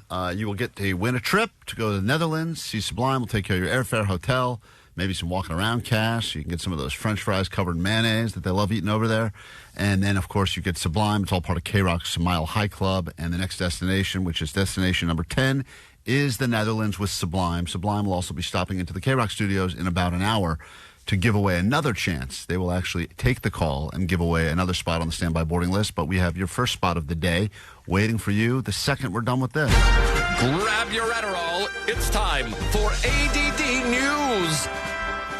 Is there such thing as appropriate dress anymore? People used to dress up for all kinds of things. They would dress up to go to the movies. They would dress up to go on an airplane or go out to dinner. But now people wear pajamas and bathing suits pretty much everywhere, and there are no standards. And the airlines tried to do a campaign to encourage people to wear clothing and dress appropriately on flights. Don't think that's made any progress. But now some restaurants are enforcing dress codes, and that is not going well either. Ruth's Chris Steakhouse, which there are some locations in Southern California, they put out a dress code, and it's turning into a bit of a restaurant war where Chili's has now stepped in. Take a listen. Oh, yeah. The great national divide over dress codes. It's back with a debate over the dress code at steakhouse chain Ruth's Chris and what it calls proper attire, asking guests to remove all hats and not come in with gym wear, pool attire, tank tops, or exposed undergarments. Another chain, Chili's, posted about that, saying the only dress code at Chili's is you have to be dressed. Oh, yeah, Chili's. That's right. We'll accept you. Chili's like the Statue of Liberty because you're sad, you're poor, you're broke, you're ripped, whatever. I've never been to Ruth's Chris, but when I looked at the Google Maps locations, it said it was a high-end steakhouse chain. Is that accurate? I've eaten there, I think, one time, and it was years ago, and the only thing I remember is they bring you out a plate that is so hot that they warn you, and the plate has nothing on it. They always warn you about the plate. But then they put the plate down, and then they put butter directly onto the plate. This is their move there. And I thought that is high end. And I said, wow, these guys are great. I didn't even order a plate of butter, but they read my mind. And then once the butter starts boiling on this plate in front of you, then they'll drop the steak onto the plate of butter. Cool. I think that's their move at Ruth's Chris. Ruth's. Why are they Ruth's? I don't know. I thought it was called Ruth Chris. I don't even know. Ruth's. But I think it's a high end. It's probably like it's probably like Morton's or any of those other places. Oh, really? No, I think it's a step down. That's what I thought it was, like a step above Outback. I think it's a step up of like above Outback and Black Angus, just above that. No, maybe. I think you're wrong, dude. They have a 3-course $60 prefixed menu. Who does? Ruth's Chris. Does it include the plate of butter? It doesn't say here. Jason. Wait a minute. What would go check out what the equivalent would be at a Morton's? Do you think Morton's is better? It's like $100. Yeah, Morton's is way Steak itself uppity. at Morton's like 60 or 70. What about Fleming's? Is that the other one? That's another steakhouse. That's another Fleming's, one. I would consider this maybe around Fleming's, a little lower than Fleming's. It looks like, yeah. It's interesting. But you wouldn't wear like a Dodgers hat or a Dodgers hat's high fashion. Dodgers hat is high fashion. I feel like it's also a little different here because I feel like there's a celebrity who would go to a nice restaurant in a Dodger hat no matter what. But I think a lot of these restaurants want to be, like Omar said, they want to be fancier than they are, and they think that it's going to change things if you walk in and people are wearing... Because people will wear exposed undergarments that are actually dressed up really nicely. Yeah, or like... But you can see the undergarments. That's part of the outfit choice. Right. There's a lot of athleisure wear being worn around here. People have that on all day. Everyone looks like they're just going to or from the gym or yoga, but I guess these restaurants... they never went. Are shutting it down, saying no. Well, apparently this was happening. This was a discussion in the Senate for a while, too. A few years ago, after all, the U.S. Senate itself started to allow lawmakers to wear whatever they want, which for Senator Fetterman included shorts and sneakers in the chamber. So they got rid of that because they said that we have to have some standards here, and they got rid of that rule. Very old school, this whole... I understand the whole idea. It's nice to just have clothes on. I get it. You want to look nice sometimes when you go somewhere, but the reality is, shouldn't you be comfortable? Well, yeah, but there are we don't want every place to be Vegas, where there's somebody in a ball gown, another person in a bathing suit, and they're all sitting next to each other at dinner. I feel like when I was first moved to L.A., I was trying to go to some club, and they wouldn't let me in because I had sneakers on, and I was like, "What?" That's stupid. That's what a stupid rule that is. The sneaker thing is stupid. Then, 2 years later, sneakers were all the rage. I was like, I was ahead of the trend. Can't wear sneakers into your stupid club? They didn't let me in for being too cool. I'm sure that wasn't the real reason, but that's what they said. That's what they told me. Dude, this So, butter move looks good, by the way. Really? Yeah, right, you watching the video of the butter? Yeah. Oh. It's Watching legit. I might butter have to can? go. Yeah, I know. The plate of butter. Oh, I like the butter. Yeah, that's I right. do. That was my waiter. That's Ruth's Chris. A weird claim is being made about Puka Nacua, and obviously he's very, he's a star wide receiver on the Rams. He's making a lot of money. The guy is one of the more animated players in the NFL. In the offseason, there have been a lot of weird videos of him appearing drunk in public, which is kind of a who cares in my opinion. But then there's people going, oh, this is like he's on the Antonio Brown fast track. And now there's a weirder claim being made about him, a woman saying that he bit her and also told her F all the Jews. And he is denying all this, but here's what she said happened. That they went out as a group in Century City, and that the night got off to a weird start after he told her F all the Jews during dinner, and it got her kind of upset. But then after dinner, they all got into a Sprinter van, and he got very weirdly touchy-feely, put his face into her lap and crotch area and bit her thumb so bad that she screamed, and then before turning to her... Then he got up and turned to her and bit her left shoulder, breaking the skin. And I have TMZ, some audio from the van. Oh, great.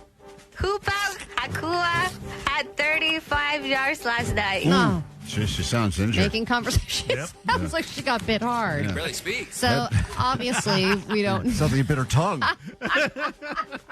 We'll find out more about this. I mean, she had a restraining order against him and everything, and she said she reported it right after it happened. So, and then let's move on to a more wholesome sports story. Opening day for the Dodgers is tomorrow. Yes, tickets are not cheap, but the Dodgers win at home, and you get a cheap dinner. Thanks to Panda Express, they're bringing back the iconic Dodgers win promotion, which gets you 2-entree Panda plate for $7. Does any other sporting franchise or a sport have to do all this?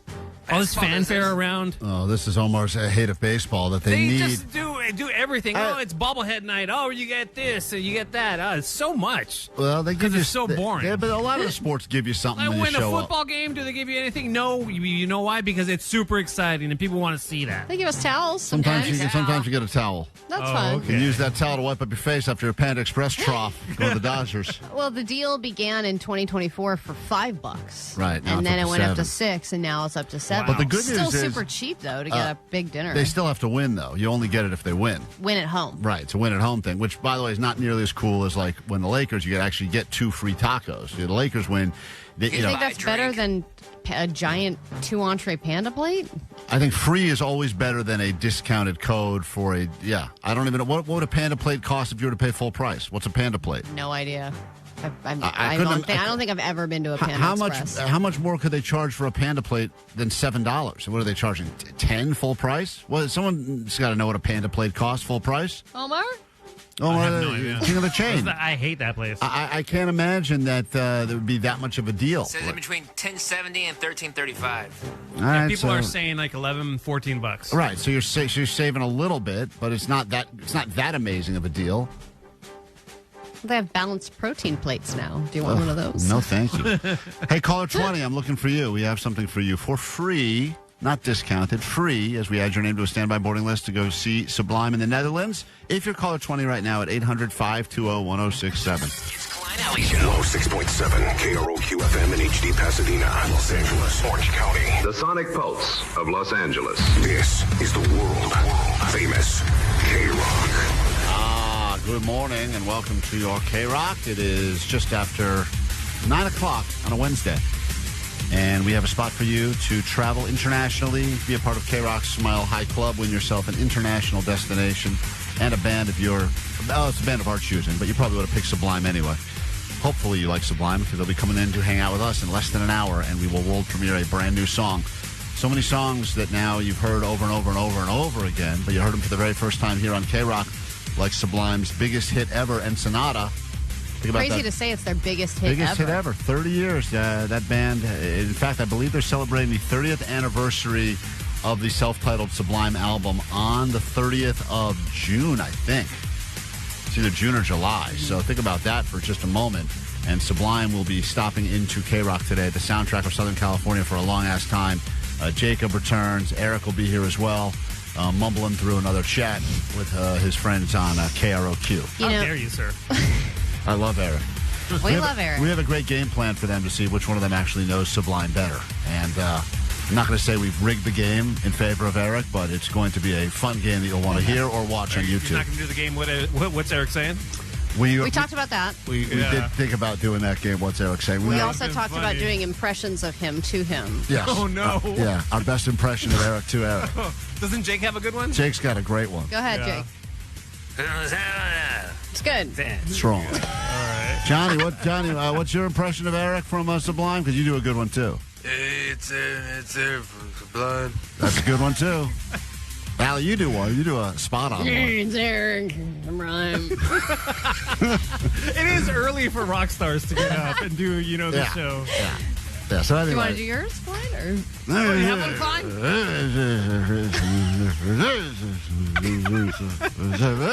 It sounds like Ozzy Osbourne. No, that's it. We may do our. We don't want to ruin the relationship we have with Sublime. And we feel like it's been a good one on K-Rock for them for a while. I'd hate to ruin it this morning.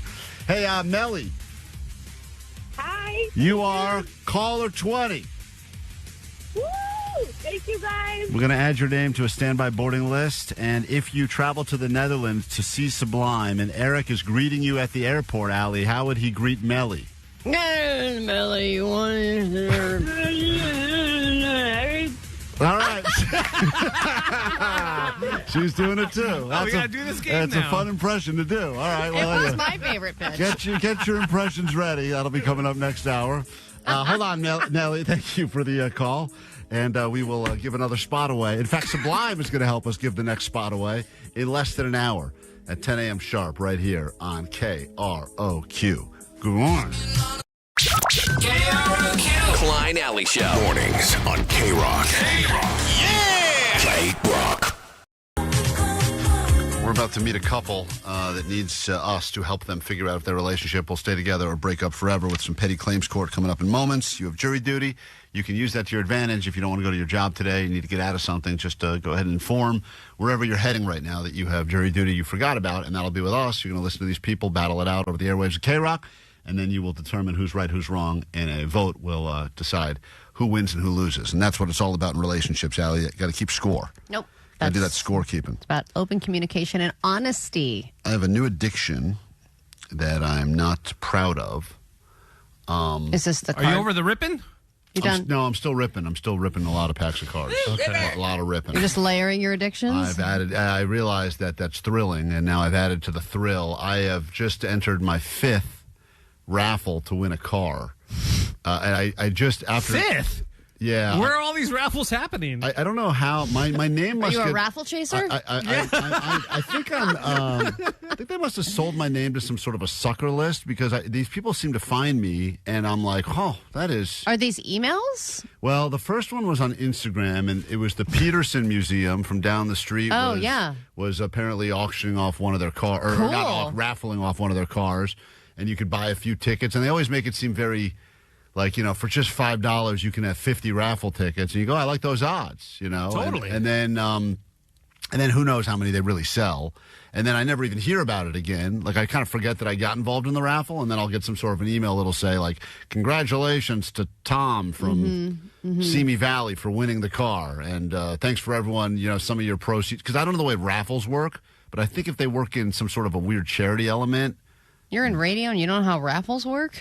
Yeah, I should know how they work. It's like the birthplace of raffles. I know, but for some reason it feels like for instance, I just got the thing in the mail for the Special Olympics Dream Home raffle.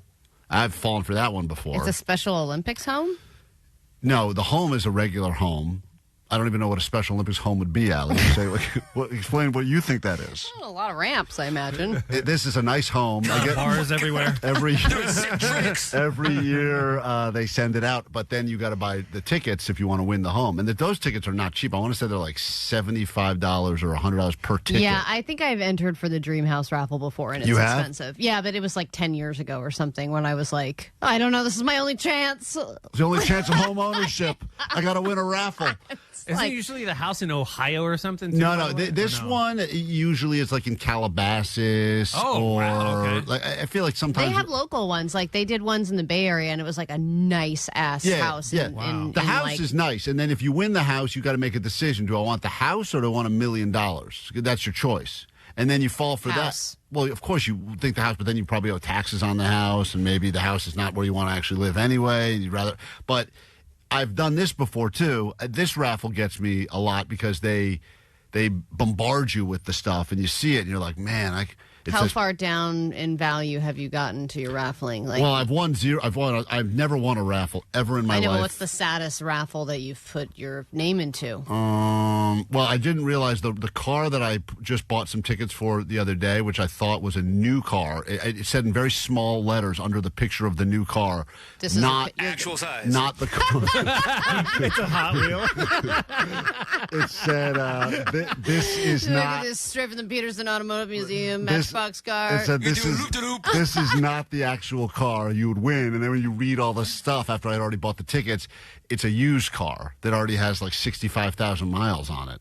But it's a nice car still. Oh, it's nice, but not that nice. I would still take it. Yeah, of course I would take it, but then you always get the quote cash option. But there's all this fine print which I never read, but it said something along the lines of, if not enough people buy raffle tickets, then pretty much the whole auction is just like, or the raffle's like null and void. Do you get your money back? I don't think so. I think then it just becomes like a donation. This is a real lose-lose for I know. you. I know. How much money have you spent on raffles? I'm getting into a dangerous place now. I mean, I'm not north of anything more than $20, I feel sorry for you. Oh, I'm in the hundreds. What? But I'm not in the thousands yet. But I have found myself now chasing the addiction. But I'm curious, is anyone just for cars though? Cars recently, that's the new one. Because now once I bought the Peterson one, now my name is I'm getting hit every day with like, hey, sucker alert. Another raffle for another car. Just for a car, right? And it'll always hit me with like 3 minutes left to get your tickets. I'm like, I gotta get the tickets quick. And then by the time I type in the information, it sends me confirmation. Yeah. It'll say, congratulations to Tom again in Simi Valley. The chances of you winning are not like, yes, you have an addiction, but you're not getting anything out of it. I'll say it's so easy to fake. Well, so I looked up the last place, which was called Cars.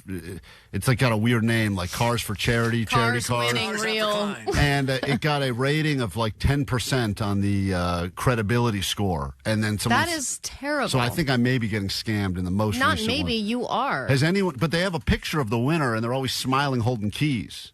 Well, yeah, duh. How hard is that to fake? I don't know. Get one of the scammers to take a picture of them holding keys. It's always some guy with it's my new car. It's always Right. a guy with like a mustache who's got a big smile on his face and holding his keys. He's cool. And I was like, You also don't need a car. no, I know that I don't need a car, but to win a car, I feel Well, you like might, I guess, if they keep getting stolen. that's You true. just want to get a backup car. I'm very curious if has anyone actually won like a raffle. I'm not talking about those BS crap raffles like at school where you win like baked goods or something, like a real raffle for like a real prize. Because it I seems won a corn collection and the coin collection is not a real prize. I also won tickets to the Luka's first game at the Lakers, but then he ended up not playing, so it's just pretty sad. That was just a regular boring Lakers. I don't game. even think LeBron was playing. They weren't even good that year. Nope. I think my wife won that bread maker in a raffle. Remember the one I sold off without Oh, knowing? yeah. Oh yeah. Yeah. Vanessa's yelling at me. What, Vanessa? I did say rap. We're running late. Okay. I was going to take these calls about raffles, but you say we Dude, can't. dreamgiveaway.com, man. They're giving away like a Mustangs and a Corvette. All right, give me the address. Dreamgiveaway.com. I'm going to go buy some stuff. All right. God. I'll be back after this. Oh. Are they really? Yeah. Oh. El Caminos. Oh, hold on. Just stop this. Buy some tickets. Stop it. An Escalade. Well, I mean, reality is if I enter enough raffles, I'm going to win one. I have to No, win one you're of them not. eventually. You're just going to keep losing money. I think Small donation, huge rewards. It You says. haven't gotten a reward. No. And the With just donations. $3, you can start your journey Probably towards an unforgettable win. Great. Thank you. Actually, that sounds kind of nice. I'm in. Petty claims. Hold on. Oh, my God. Let's go. Ron? Yep. How many things have you won? I've won nothing, but a dude at work won 2 of those cars. How do you feel now, Klein? And a dude I know won it. You really know the guy? Yeah. He really won 2 His name is cars. Really McRealerton. Anyway, enter on this website, All right. please. We got to take a break. Petty claims court next. K-Rock Mile High Club. Favorite K-Rock bands and destinations all around the world. Stop number 10. Hey, it's Jacob Knowles. Hey there, it's Bud Goff, Sublime. Go all in on waffles. Pretend windmills are your thing now. Walk loudly in clogs on purpose while questioning how there's this much cheese. When you see Sublime in the Netherlands. That's when things got out of control. I don't wanna be your man no more. And Sonata on my mind. Sail the canals every hour from 9 to 6 for your chance to get on the standby boarding list. You got a lot of good chances here. Oh, let me tell you what I feel like loving is what I got in know. K-Rock Mile High Club Destination 10. Sublime in the Netherlands. For the first time ever. Courtesy of Atlantic Records. Keep listening for your chance to win. The world famous K-Rock. KROQ. From DTLA Law Group Accident and Injury Attorneys. Accident to work injury? Text injury help to 40222 for a free case review. K-Rock, Klein Alley Show. Early takeaway on the text line from today's show is Gur Wolf Honk Honk. So just give you an idea of where we're at right now. If you're just joining us, you haven't missed much. It's good baby learning. Sublime will be in our studio in about 30 minutes. World premiere, a brand new song. You'll hear for the very first time on K-Rock, and that'll be exciting. And we're going to meet a couple in moments that are battling over something which may seem petty, but realistically could tear apart the very foundation of their relationship. I just want to clear out some of these phone lines about raffle people. Hey, thank you for calling, but we don't have time to spend more time on raffle. Are you a winner, though? Yes or no? Are you talking to me? Yeah. Sounds like a winner to me. That's a winner right there. Oh, hell yeah. What's the biggest thing you won in a raffle? I won front row tickets to Moana. Okay. I'm done with raffles. Front row to that band is pretty incredible. I think they sold out like 5 nights at the Forum or something. More than that. It was like the record, most nights sold out ever. But yeah. Listen, I'm in it for cars or houses. That's all I want to win. Well, a lot of people on the text line say this all is a scam. I know. I read every message, and I'm convinced of it now. So enjoy my money. Let's say hi to Daisy and Brian. They're battling about something. It's time for Petty Claims Court. In the legal system, cases are tried from Supreme Courts to Small Claims Court. But what about stuff that's too small for Small Claims Court? This is Petty Claims Court. It's fun to pick sides in someone else's relationship. You know what side you pick in your own relationship. Got to pick your own side. You're battling it out. There's that nice moment where the relationship goes from everything's fine, everyone gets along, to now we're starting to fight about stuff. Yeah, but you know what is a nice thing to do every once in a while is choose the opposite team and be like, you're right. Yeah. I totally get what you're saying, because it kind of throws them for a loop and they're like, whoa. You're able to admit that you're wrong. You're human. I love you. Hey, Daisy. Yes. Your husband has brought you to Petty Claims Court. Do you know why you've been brought here before we bring him on? I do, actually. You do know why? Yeah. Okay. And before we bring him on to explain the situation, do you feel like you are going to end this thing as a victor, or do you think the jury will vote against you? I'm hoping I get to win. All right. Do you guys have a side bet? Did you talk about this before and decide whoever wins or loses, the other one will, do something for them tonight? No, we didn't. That actually would have been a good thing to do. Let me say hi to Brian. Not too late. How long have you guys been married? We've been married for 5 years, together for 10. Okay. Hey, Brian, good morning and welcome to K-Rock. What's up? Buenos dias, Klein, how do you do? Buenos dias. Why don't you go ahead and tell everyone why you have brought your wife to Petty Claims Court this morning? Of course. Good morning, K-Rock. Hope you're having a wonderful day. I would like to volunteer my petty claim to Petty Claims Court. My wife, who I've been with for 10 years, is not a huge fan of comedians, but I am. So my petty claim is she believes Jeff Dunham, the puppet comedian, is the funniest comedian she knows. I've made her laugh beyond the puppet boy. I want justice and want to hear her admit that I'm her favorite comedian and not some puppet master. So you like to watch stand-up specials like on Netflix, etc., and she doesn't find any of it funny, and she just likes the ventriloquist funny? Exactly, yeah. What is that guy's name again?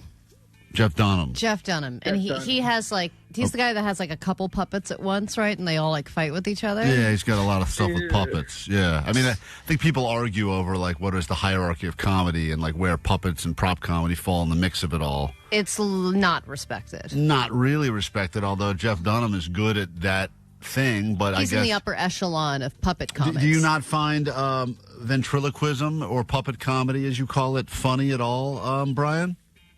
I would argue no, actually. It's very demeaning, and in my opinion, it's like he hides behind the puppets, in order to get his message out, and it makes it to the point where everyone's laughing at it and everybody thinks it's funny. But Daisy, do you find Jeff Dunham as funny as your husband thinks you find him?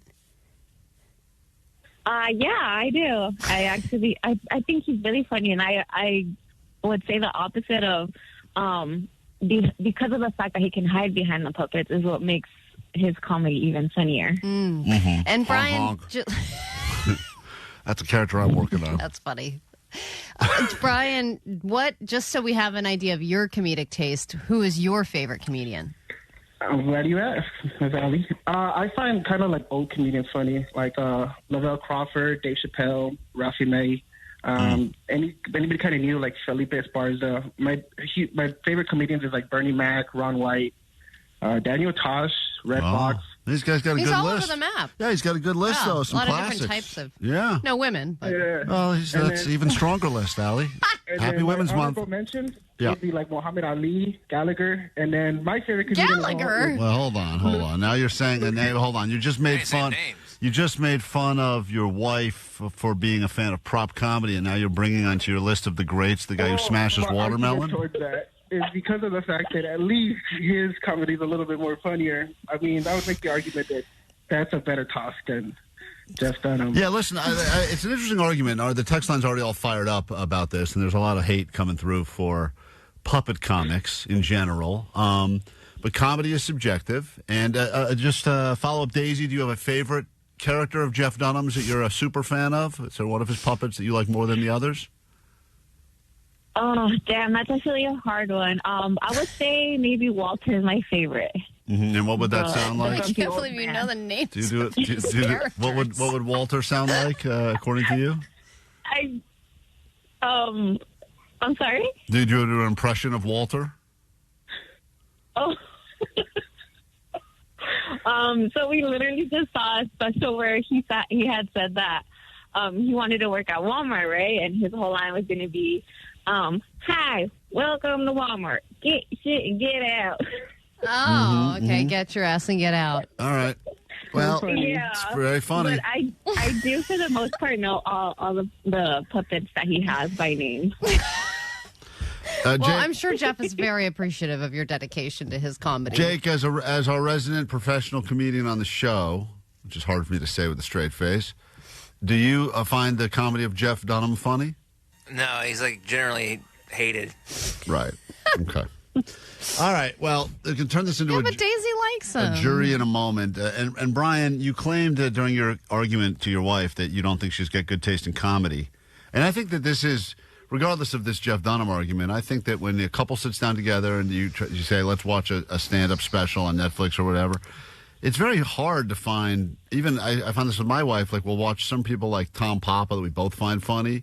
Wow, then, so you and your wife will watch a comedy special together? Yeah, Tom Papa. There's a few. I didn't even think your wife would like comedy No, there's specials. a few. She likes Nate now. She's a fan of Nate Bargatze. Well, that's a family-friendly comic. Right, but then there's other ones where I'll find funny and she will have no interest in.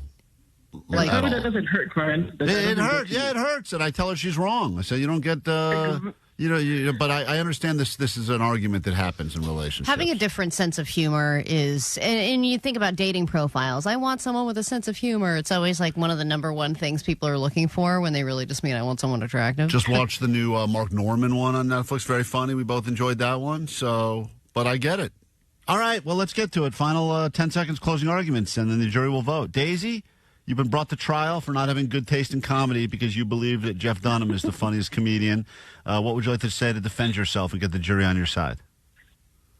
I would like to say that I think he's the funniest because I appreciate just the fact that ventriloquism is a dying art, and he has a lot of like group control. He knows how to just in general make people laugh. My husband will go ahead and make fun of something, and he all of a sudden thinks he's a comedian. Like he's a self-proclaimed comedian. Got it. Especially the guy who's like, "You think I'm funny, Think I'm right? I'm something." funny. My wife thinks I'm funny." Right. So you're saying that you, we need that. Daisy, without even a question, you believe Jeff Dunham is funnier than your husband, correct? Yes. Okay, that's got to hurt. Brian, 10 seconds closing arguments. Go ahead. Okay. Ladies and gentlemen of the jury, I ask you to ask yourself, not what we can do for you, but what you can do for your husbands, fathers, sons, to make them feel better, to feel obliged to be. They say laughter is medicine, so let's spread it. And if we can make husbands feel funny and not ventriloquists, I think we'll be friends. I think already Jeff Dunham is funnier. So, oh boy, Jake's crickets have come out. Hey, don't be stealing my crickets, dog. All right, let's get into it. The first 100 votes will determine who wins and who loses. You voting for Daisy? You voting for Brian? Brian claims his wife does not know funny, as proof by the fact that she's a huge fan of Jeff Dunham. And she says that Jeff Dunham is still funnier than Brian. Your votes will determine who wins next at 800-520-1067. KROQ. Klein Alley Show. Mornings on K-Rock. Yeah! K-Rock. All right, well, the text line is very heated right now over who's right and who's wrong and who's funny and who's not. And some people say they agree with Brian that Jeff Dunham's not funny, but they still think that Brian's trying too hard to win the petty claims court, so they're going to vote for the wife anyway. Yeah, if Brian had just said, "Hey, Jeff Dunham's not funny," I think he would have won. Yeah. But because he's like, "I'm the funny one, let me give you my comedy," that's kind of throwing everything. Yeah, we're talking to Daisy and Brian, and they've been married for 5 years. They've been together for 10. He doesn't think she's got good sense of humor, and the only comedian she likes is Jeff Dunham. And Allie has pulled a clip to decide if we think that Jeff Dunham is funny or not. This is her favorite character that he does, Walter. You know, Walter, there are a lot of things to like about Los Angeles. Like what? Traffic from hell, highest gas prices in the country, wildfires, mudslides, and earthquakes. Yay! I love it here! Dumbass. All right, well, I don't get it. He sucks so bad. Maybe you need to see it or something, because I guess he's talking with his mouth not moving or something. He is very good at his mouth not moving. Yeah, that seems to be the trick to the ventriloquism. It's funny to me, though, that this is so... I mean, Daisy this is her peak. This is the best of the best. And I think a lot of people on the text line and on the YouTube stream, when they vote, they're saying, hey, you know what? At least Daisy loves something. Allie, why don't you come over and sit on my knee, and we'll do a little ventriloquist act for the YouTube audience. And Omar will have to play the clips, but you'll sit on my knee like you're my puppet. And then no thanks. You want to come on? Sit on my knee. No, I'm not sitting on your weird knee. Weird, man. And then we can see again, guys. Is he not hitting on me like every day now? We can see if ventriloquism is funny or not, because I think we could make it funny. You see what I'm saying? We can't. I think we could. We'll do that during the break for the special little thing for the YouTube people. Hey, Zeke, we give you your thoughts here as a character witness. You've heard this relationship, battling it out. In a moment, we'll read the vote, the tally. What do you say, Zeke? Man, I think that he shouldn't really be tripping like that over about what she likes, that he's funnier or something, you know. Like, I don't think he's hiding behind the puppet. That's just his gig. That's what he do. It sounds to me like he butthurt, like he mad or something. Like, let her be. You feel me? Let her like what she likes. She probably like things that she don't like, that she probably be like, oh, you know. But at the end of the day, relationships, you got to respect each and, hers and your own, like what you like and what you dislike. Like, he can't really be tripping on her like that, you know? Yeah. Listen, I think it's probably jealousy. He's sitting on the couch. She's going nuts. He's going, this is not funny. And she is laughing like she's never laughed at anything he's ever done. And he's going, I can't figure it out. Yeah. She's laughing at the puppet guy. But think about how mad it makes us when, you like Jimmy Fallon, neither of us really thinks is funny. No. And people think he is hilarious. Right. It does bother me. And you're just like, wow, it does bother you. You're like, why? This guy's not even saying anything funny. All right. The voting has well over 100 poured through First 100 determine who's right, who's wrong. You understand, Daisy, Brian? Verdict is final. Petty Claims Court. You get it? Yes. Okay. Allie, you've read a lot of these votes, both on YouTube and the text line. Yeah, 323 said, I would rather watch puppet porn than Jeff Dunham's awful comedy. But there are some people saying, hey, F off, Jeff Dunham is funny as hell. And I think when it comes down to it, people just want to laugh. And with 57% of the vote, Daisy has won this edition of Petty Claims Court. That was Allie doing some ventriloquism right there. Walter, congratulations getting the love on K-Rock. Daisy, you're the winner. And Brian, sadly, here's what's going to happen this weekend. I don't know what your plans are, but you will be watching every Jeff Dunham special back to back to back to back with your wife. That is your sad punishment for losing Petty Claims Court. So you're going to get a lot of puppets. Oh, my goodness. So last night is basically what we're doing all over again. Okay. Oh, you did that last night already? Oh, Jesus. Exactly. All right, well, Daisy. Oh, Daisy, you know how to have fun. Daisy, you're the winner of this Petty Claims Court. And maybe Brian can get some puppets out and some buttons and make his own little... make his wife laugh for once. Get some socks out and do a whole little puppet show for you. I'm going to make him buy me my own peanut now, so he actually has one at the house. All right, great. He's going to love that. That's the rub of Petty Claims Court. Sometimes you think you're going to win this thing. You've got it in the bag. Bring your spouse here, and then you lose. We got to take a break. When we get back, give away another spot on that standby boarding list. Sublime will be in the studio. Your news after this quick break. And a very special ventriloquist act just for the YouTube audience. That'll be happening live in moments on K-Rock. It's educational. I'm Allie. I have my underwear on backwards. Probably. Klein Alley Show. Streaming live on YouTube. Sorry, eyes. KROQ. Accident.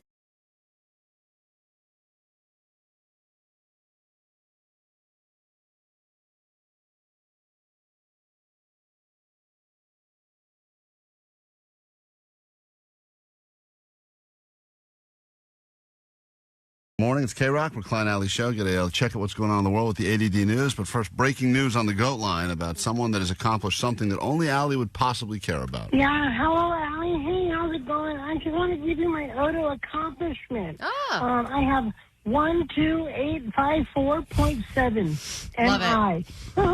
So, yeah, that's my accomplishment. Woo-wee! Once again, that's nothing. That's just random numbers.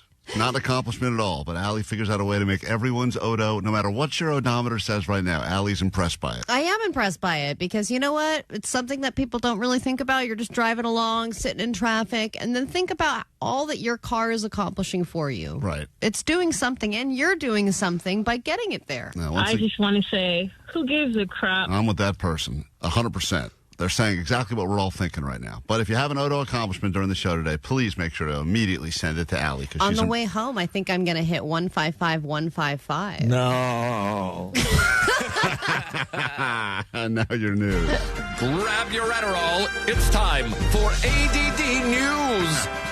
AI is here, whether we love it or hate it or both. And now there are some ads for AI film directors that are infiltrating Hollywood and pissing everyone off. Some of you may have already seen this thing being built on the 101 near Cahuenga. It looks just like the Hollywood sign. It's just giant 30-foot hillside installation in big block white letters. But instead of Hollywood, it says @Billy_Bowman. Which doesn't have the same ring to it as Hollywood. But then underneath it, it says, find the best AI directors. And this is an ad by Fiverr. Fiverr is a place that you can hire somebody for $5 an hour to, say, fix a poster for an event that you're creating or any kind of affordable, work from home people that want to get some not handyman work, sort of digital handyman work. I tried this Fiverr one time. It's not $5. That's what you think. But then whenever you want them to do something, they're like, my fee is X hundreds of dollars. Right. And you're like, I thought it was $5. That's why it's called Fiverr. Right. The whole thing was $5. It's not 500er. Yeah. The guy gave me his quote. I was like, what? Yeah. Well, where did this come from? But if we need to sue them for misrepresentation. I know. Well, like, what the hell? It's kind of like that whole Dollar Tree situation. All started with everything was $1. Now you go in there. Good luck finding anything for $1. Yeah, exactly. But it's like if you're an independent graphic designer or something like that and you don't work for a big company, it's a good way for you to earn money. But now they're saying that there are AI film directors on Fiverr. And if you don't want to hire a big production company to do some, say, training videos or advertising videos for your small business, why don't you go to Fiverr and have AI do it? We for should you? redo the whatever those stupid sex videos we have to watch here so we don't harass each other. Those things. I mean, suck. AI might make those more interesting. Oh, they'd have to make them more interesting because we could just tell AI, make the people hotter that are being groped in the workplace. And make it X-rated. Give her bigger gazungas. Yeah, she needs bigger gazungas. Got a news lady in here. Yeah, because I'll tell you, the ones we watch, I mean, the hard part about watching these, they're so unrealistic because the person that they're saying, like, hey, check out the cans on Cindy in accounting, and Cindy's gross. No, and it's always like a Pam. It's always a Pam, She's right. like, I felt uncomfortable. Right. You're It's like, like, no, oh, you shut didn't, up, Pam. No one's looking at you, Pam. Relax, Pam. Right, I get it. We got to fix that up ASAP. Yeah, but it's also terrible timing because everyone talks about how Hollywood is not what it used to be, about how a lot of production companies are going out of state because everything's not as affordable. And then people who came here for that industry are not getting work. Right. And then now on top of it, you've got Billy_Bowman, who's also going to be taking even more work from this industry that's really suffering right now. I think already there's a backlash with anything you see on the internet from that. If a company uses AI, there's auto backlash now. Right. Like people want for you to hire a real artist it's to do the immediate work. cringe, and you can tell. Absolutely. When we were asking you guys to help us come up with our new podcast logo, we got a lot of really funny ones. Unfortunately, they were all done AI, and we wanted to find someone that actually spent some time to sketch it themselves. That was tough for us because I think a lot of our favorite ones were like, that's pretty cool. And They had funny ideas. Vanessa's like, that's AI. We're like, God damn it, can't go with that one. But then some of the sketches were great, and other people that were like, I'm going to do some artist rendering for you. It was just terrible. Yeah. Right. Yeah. So, that's a good It looked point. just like us. Yeah. It was too actually, accurate. It was actually a picture. We're like, God, this is We terrible. want to see ourselves unfiltered. That's AI slop. And someone's like, no, that's just a photo of you. That's your God. slop. That's us. That's How our, come I have more fingers? it's our God-given slop. So Dave Grohl had been speaking out about some of the things that he's gone through in the last year with his best friend Taylor Hawkins passing away and his relationship, his marriage. And then you have Flea speaking out about some of the things that he's gone through. And he wanted to detail a horrible, bizarre peeing accident that he experienced which resulted in a head injury. I don't know if you heard about this story yet. You were watching some kind of Red Hot Chili Peppers documentary, Yeah, there's a right? new doc on Netflix about the Chili Peppers. It's so good, and listeners are tipping us off to it as well on the Goat Line. But it's such a great. We obviously play a lot of Chili Peppers on K-Rock. It's not the Red Hot Chili Peppers had nothing to do with this, right? I think they did have something is to this do the with one? this. Oh, okay. 'Cause Yeah. I know there's one out there that they actually there was a press release that we have nothing to do with this. I don't know. As I was watching it, it was fascinating insight into a band you would think you know a lot about. But Were there interviews with the band? Yeah, they're in there, but Oh, I don't okay. know if they were like sanctioned interviews for the thing that's on there. They were just putting together old clips of them Were over there the any years. mentions of them loving California? There was mentions that they actually don't like California. Oh, okay. And okay. that everyone, Bombshell. They love Texas. Every one of their songs has been misunderstood for years. Well, I don't think this was in there. Flea was talking about how he had to pee really bad, so he jumped up, ran down a hallway, peed, and then was coming back wearing his reading glasses. He yelled something to somebody, ran at full sprint down a hallway, and ran smack into a glass door. Oh, man, we've all done that. And then fell flat on his back with blood spurting out of his head. man. Oh. He's okay now, but even sober, this guy can get into some crazy stuff. That's Flea for you. That's Flea. Spring break, speaking of craziness, is one of the most arresty times of the year, especially in places like Florida. Spring break! Every year they say they're going to crack down. This year it seems that there's a literal crackdown. They've banned twerking, excessive twerking at some of the beaches in Florida. But they also interviewed a woman selling Jell-O shot syringes out of her car, and she did not seem happy about the twerking ban. They've also interviewed some Gen Z drinkers. And yes, they are out there. I know that a lot of people think Gen Z is not drinking at all, but there are plenty of people that are still getting wasted. But they're not happy about some of the crackdowns either. Listen to the news chatting with this sad boy whose vibe is dead and he can't get Sunday and Ferda on the beach because cops came. Getting Sendy, getting Ferd on the beach, popping a few brews, and then the cops pulled up, and it was just super tragic, you know? Just a real dead vibe on the function, and it's going to be hard to continue, but we're going to pull through, maybe get some non-alcoholic Coronas and just try to imagine a good time, you know? You're trying to just get Ferd on the beach, it's the last thing you want to happen. So, got busted within the first 10 minutes. It's nightmare fuel right there. That's all you can say about it. Whatever that guy's saying, I'm with him. Johnny, do you want to translate any of that? Or He's saying he couldn't get furred on the beach, Allie. Couldn't get furred. couldn't get Sendy?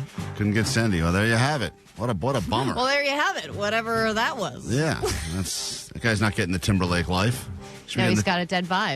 It's Klein Alley Show. 106.7 KROQ FM in HD Pasadena, Los Angeles, Orange County. The Sonic Pulse of Los Angeles. This is the world famous K-Rock. Hell yeah. Good morning. Just after 10 o'clock on a Wednesday morning here at KROQ, Klein Alley Show. Sublime will be joining us in the studio in moments. And now it's a great time to call if you'd like to go see Sublime in the Netherlands. Looking for you, caller 20, 800-520-1067. We send you on a trip to the Netherlands to see Sublime. It all starts with you getting your name on a standby boarding list. And I think Sublime will be in our studio to go ahead and announce who is caller 20 in moments. So let's go Jacob ahead. rounding the corner right now. And give you Ensenada, a song that they world premiered on this very show only a few months ago. And this went on to become the biggest single in the history of the band. Go figure. And in a moment, when they re-enter the K-Rock studios, they will play you a brand new song in its entirety that you've never heard before called Until the Sun Explodes. So get ready for some brand new Sublime and your spot on the standby boarding list in just a moment. Right here, it'll be a Sublime-fueled hour on K-Rock. World famous K-Rock. Klein Alley Show. Klein Alley Show. K-Rock. Ensenada from Sublime. And in our studio right now, please welcome back here, Sublime. What's up, Jacob? Eric, welcome back to K-Rock. We are back. What's up? Thank you for playing us that song for the very first time. We listened to Ensenada. I think it was the world premiere right here, K-Rock, and that song has gone on to do a few things. And historically, it's got to be crazy for you, Jacob, to think for a second that song, I believe, in the history of the 30 years plus of Sublime, is, I think, the biggest single that has ever been released as far as number of weeks spent on the top of the charts. We're lucky, man. We have the best fans in the world. It was mind-blowing to see the outpouring of love and support for a silly song like that, man. Mm-hmm. It was just fun to get in there and just jam with the boys. And I think a lot of that fun has translated to other people. I'll hear it out in the street, and the kids will sing along to it and just shout all the words, and it just is mind-blowing. A SoCal anthem, and finally, Allie, an anthem for whores. And I've always said we need more anthems for whores. It is very true. Yeah. I mean, everyone needs an anthem. But, I mean, you've accomplished a lot over the last year. We have so much to talk about. Yeah, mostly. Let's go over his whore accomplishments here. We got a long list. We have a separate page about the things you've done with whores. Support your local economy. That's right. It's true. It's the world's oldest profession. But coming out with a new album, which Sublime has been so incredibly successful, you have been able to sell out shows without coming out with a new album in 3 decades. But now you've gone back in the studio. What was it like finding that relationship? Because for you, Jacob, it's kind of your first album with Sublime. Yeah, it's some of the work I'm most proud of. I'm just really happy and lucky that I get to do it with these guys, you know. There's nothing else I'd rather be doing right now. And I think through the process of it, we're all just more comfortable and having fun with each other. And I think that translates to the live shows. We're just up there jamming every night, and it's like the best feeling. I mean, we're about to go travel to like Australia. We're about to leave in a couple days, and then New Zealand, and then the UK and the Netherlands, and like what? I'm glad you mentioned the Netherlands, because on our phone right now, you're about to say hi to someone that is the 20th caller, and you get to officially invite them to sit on the standby boarding list, which does not mean they'll necessarily be seeing you in the Netherlands, but they will be a step closer. So please say hi to Railing. I'm sure I've gotten that name completely wrong, but Railing? Raylene? Raylene, you got it right. There it is. Finally got there eventually. I could tell you the good news, but I'm going to let Jacob and Eric of Sublime tell you, since they're the band you could be seeing in the Netherlands. So go ahead, guys. The news is you are not positive. Congratulations. Oh, wait. Sorry. That is for our next show. I'm kidding. You're going to go to the Netherlands not yet. And see some of our shows. They're on the standby list. But okay. You might be going. You might be going. You might be going. April Fools, brother. And great news. Yeah, so anything you'd like to say to Sublime while you have them on the phone for the next 11 seconds? Thank you, and I hope I get to see you in the Netherlands. Oh, you rock, Raylene. We appreciate you so much, and just thanks for calling in and being stoked on the music. The consolation we have for you is we're going to world premiere a brand new song right now, and I feel like historically, since you've been doing this with us at K-Rock, these songs have gone on to do some amazing things, and including Ensenada, which you played here first on this show, and we gave it to the world, and you've been working on this for a while, as Ali said, an album and everything else. Eric, anything you'd like the people to know about Until the Sun Explodes before we officially exploded over the airwaves of K-Rock? That it hasn't exploded yet. Okay. Well said. Yeah. Well said. Yet. It's about to. This is going to be a world premiere, and once we put it out there, there's no taking it back. You've teased little clips of it, but no one has heard this song in its entirety. So this is always an exciting moment. Let's hit the button and make this happen now. It's a world premiere of a song you've never heard before. This is new Sublime. It is called Until the Sun Explodes on KROQ. Premiere exclusive. Hey guys, this is Jacob and Eric Wilson. We play in the band Sublime. Oh, is that what they're calling it now?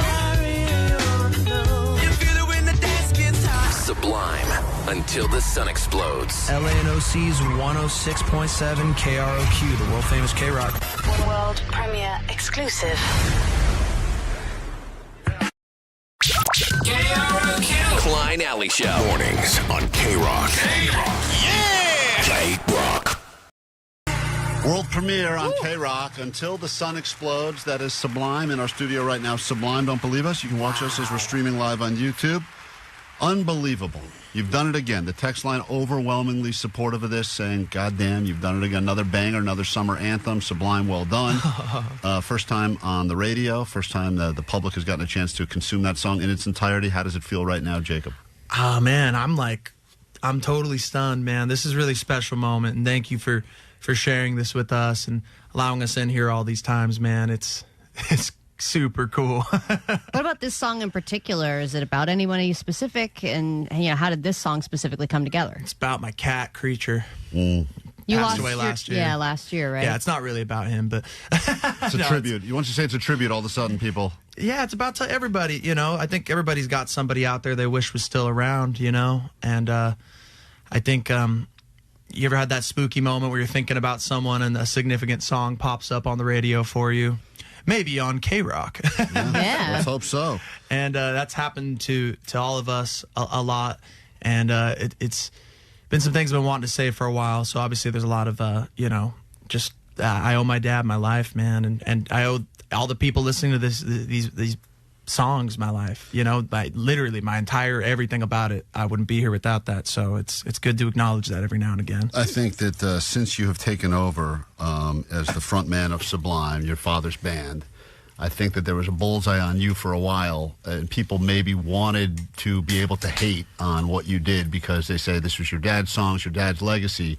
You've done such an amazing job, and I say this as someone who's been a Sublime fan for a long-ass time, but to even watch the way you perform, the way you've embodied the songs, it's truly incredible. And that means a lot. Thank you. And I speak on behalf of many of the longtime Sublime fans and the new ones as well, that you are really bringing these songs that are, in many ways ageless songs to all new generations. And the people that have been a fan of Sublime for a while, including Long Beach residents, they're hitting us up on the text line now that is like, I've been with this band for the entire time, and it's incredible to hear new Sublime, the first album in over 30 years, which is incredible. Do you remember the last album, Eric? Do you remember the name of the last album you guys put out?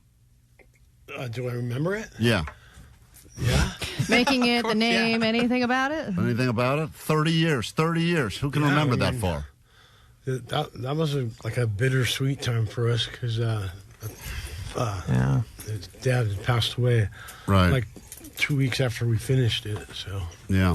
Well, and how does it feel now versus 3 years ago when Jacob first joined Sublime? Obviously you're performing for the first time, you're now making music for the first time, but you've got a groove going, obviously. Oh yeah, it's great. We get better all the time. I'm really excited about Australia because we don't really play like for a whole week or so in a row. We haven't yet, so that's when bands really start to get tight.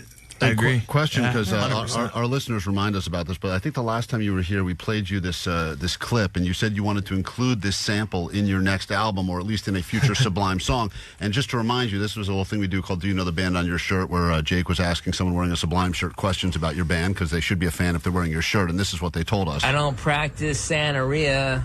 I ain't got no crystal ball. I ain't got no... I can't. Right now I can't because I'm drinking, so sorry. I drink too much beer. I don't know.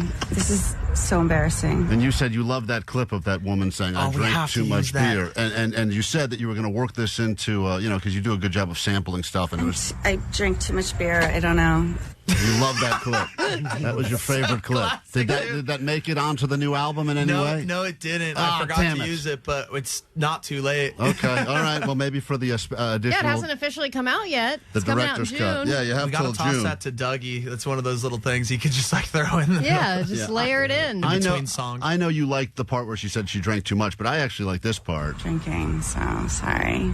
Drinking, I'm so drinking, sorry. so I think that's good. Very SoCal. When we get back in a moment, I'm excited because we're going to figure out which one of you knows your band best. It's going to be a battle between Eric and Jacob of Sublime. When we get back after this quick message, and we will world premiere that song. If you missed it, didn't hear it in its entirety, or one of the many people demanding it again, it'll be the first song we play after this quick break on K-Rock. K-Rock Mile High Club. Favorite K-Rock bands and destinations all around the world. Stop number 10. Hey, it's Jacob Nowell. Hey there, it's Bud Goff, Sublime. Go all in on waffles. Pretend windmills are your thing now. Walk loudly in clogs on purpose while questioning how there's this much cheese. When you see Sublime in the Netherlands. That's when things got out of control. I don't wanna be your man no more. And Sonata on my mind. Sail the canals every hour from 9 to 6 for your chance to get on the standby boarding list. You got a lot of good chances here. Oh, let me tell you what I feel like loving. Is what I got really know. K-Rock Mile High Club Destination 10. Sublime in the Netherlands. For the first time ever. Courtesy of Atlantic Records. Keep listening for your chance to win. The world famous K-Rock. KROQ. From DTLA Law Group Accident and Injury Attorneys. Accident to work injury? Visit calldowntown.com for a free case review.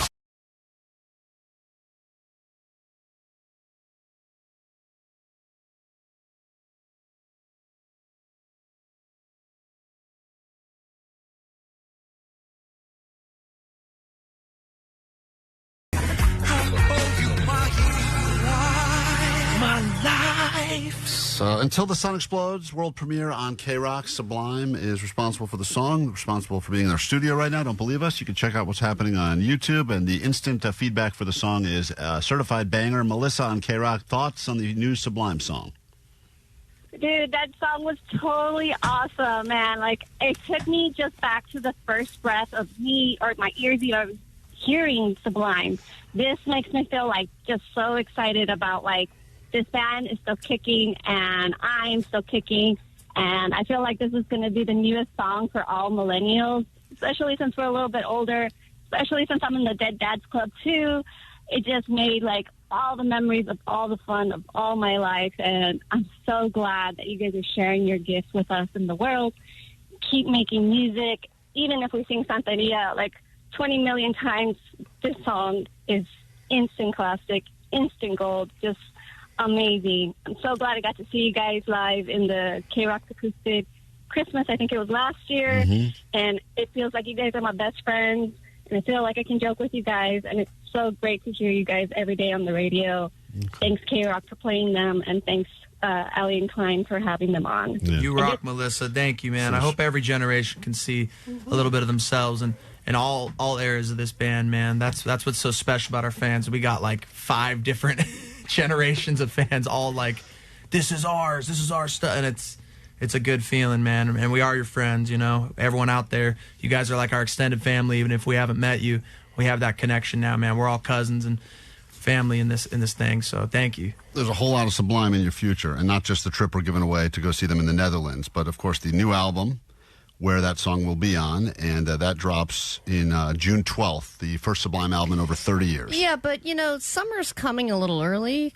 Klein, it kind of feels like summer already. Maybe releasing it just a little early. I mean, summer's here, basically, guys. It's here in our hearts and our minds. It's always summer. Southern California Sublime on. It's the official Sounds of Summer. It really is. Then New they've or got old. a cruise. Sublime's doing a cruise as well. And they got this cool exhibit that's happening as part of the Grammy Museum, an exhibit called Sublime Straight from Long Beach, which opens on Friday, March 27th, runs through September 6th.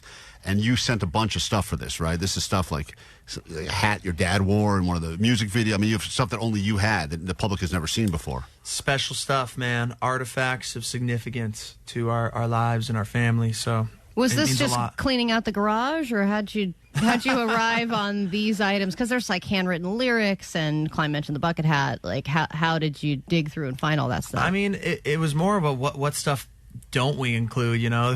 Because Right. there is quite a bit that you come through that you get so emotionally attached to and whatnot. But I think the things that we did include were very meaningful to us that we were ready to share with others. If you had to decide right now before we quiz you, who knows more about your band? Eric, you've been a member of Sublime in all of the incarnations since the beginning of the band, friends from a very young age. And Jacob, you grew up a student of Sublime and your dad's work, but sadly you didn't get to spend a lot of the same time on the planet with your father, but you've learned everything there is to know about the band because you owe it to the fans and the history. So who do you think is going to do better in this quiz? Who knows their band best? Got to be Eric, man. I'm the new guy. All right, so let's find out. These questions are of equal difficulty, and they are all questions about Sublime. And let's see how you do. Eric, we'll start with you. Who plays bass for the band Sublime? Flea?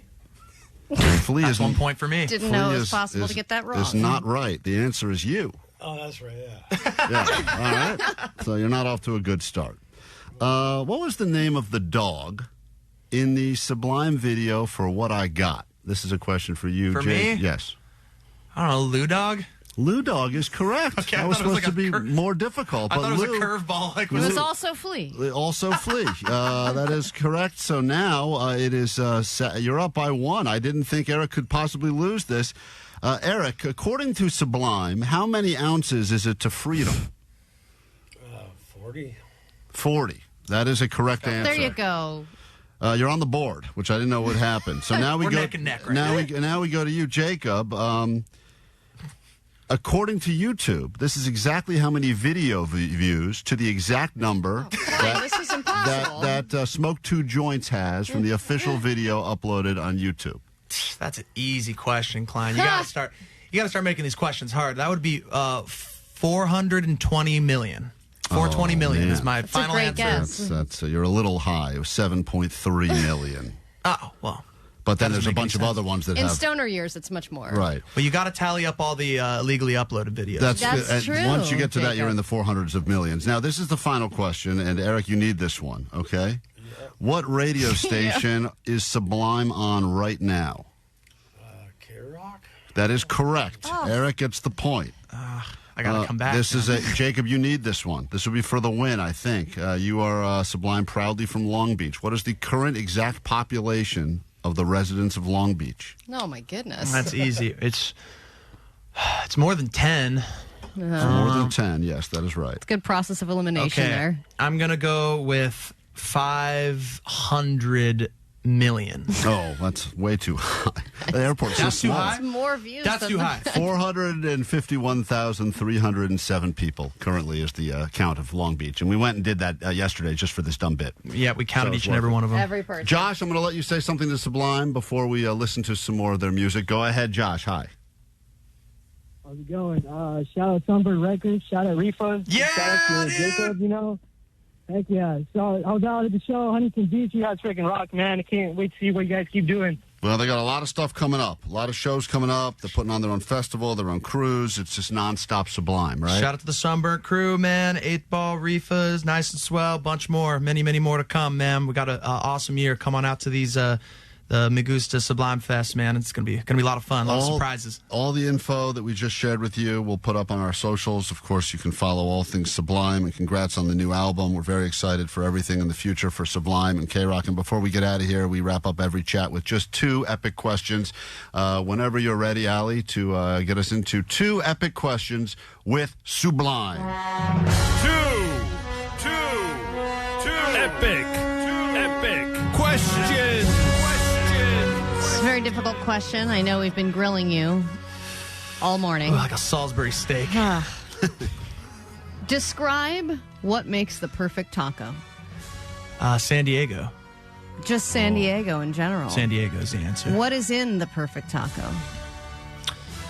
Probably like asada or al pastor. It's good stuff. Yeah. You do the double tortilla, two-hand tortilla. Sometimes, yeah. It's a nice thing right there. You get pineapple? No, I don't do pineapple. Interesting. Question number 2, epic question number 2. You guys have a lot of ink between the two of you, a lot of tattoos. Is there one tattoo on either of your bodies that you terribly regret?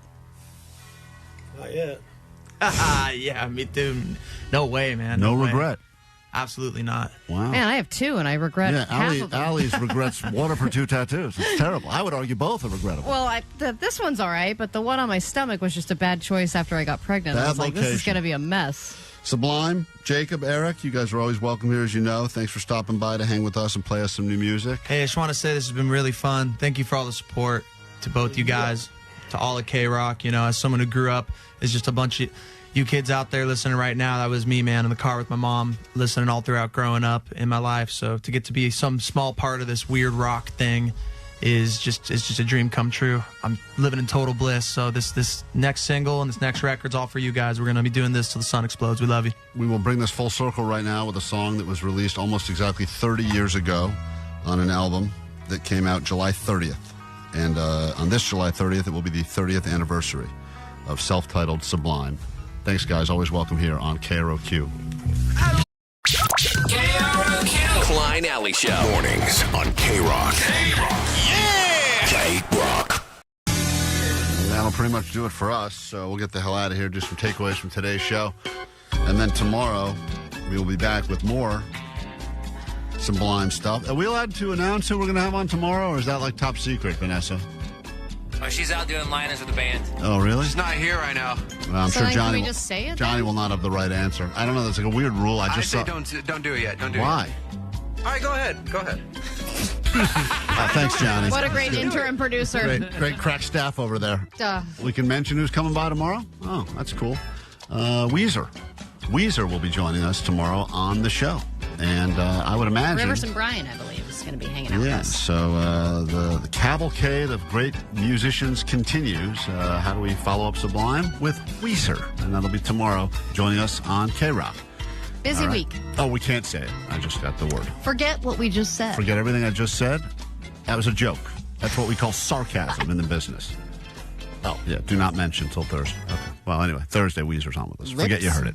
Whoopsies. We're going to have another one of them Zoom meetings afterwards. Let's do some takeaways from today's show, and then Sluggo will be in here, give you more of those chances to hop on that standby boarding list, see Sublime in the Netherlands. All right, what do we got? 562, my takeaways, Allie, is a Zoom Filter 10. Yeah, she There we is. go. Happy to take another Zoom call. You guys got to see Allie on Zoom from now on. It is unbelievable. Ooh, I'm hot on She Zoom. got the sister filter on or something. Oh, baby. 562, my takeaway is grrr.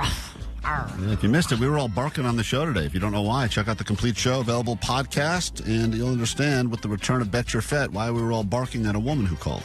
650, my takeaway is radio is the birthplace of Raffles. And 425, my takeaway is therapies for pussies. 909, my takeaway is crack is whack. Crack is whack. We learned that from Allie's kid earlier today on the show. All right, what's your takeaway from today's show, Jake the Nerd? Allie has drugs in her jeans. She's got drugs in her jeans, man. Drugs Long right there. line of drug addicts. Long line. Her family tree is just weed. Omar, you have a takeaway? My takeaway is that Flea plays bass for Sublime. Yeah, I just learned that. Yeah, from the crazy. actual basis. That's amazing. Allie, takeaway? My takeaway is that Jeff Dunham is hilarious and no one can debate it. Man, that is going to fire up the text line all over so again. funny, isn't it? Do you want to come over here and do the ventriloquist act? No, I don't. All right. Stop asking. We're going to get out of here, and let's give you a catchy jingle so you don't forget about us until tomorrow morning. All right, bye. Have a good day. Klein and Alley, it's just okay. Do-do-do. Klein and Alley, it's just okay. Oh. Klein and Alley, it's just okay. Just okay. Do-do-do. Transmission KROQ FM. Klein Alley Show. Klein Alley Show on K-Rock.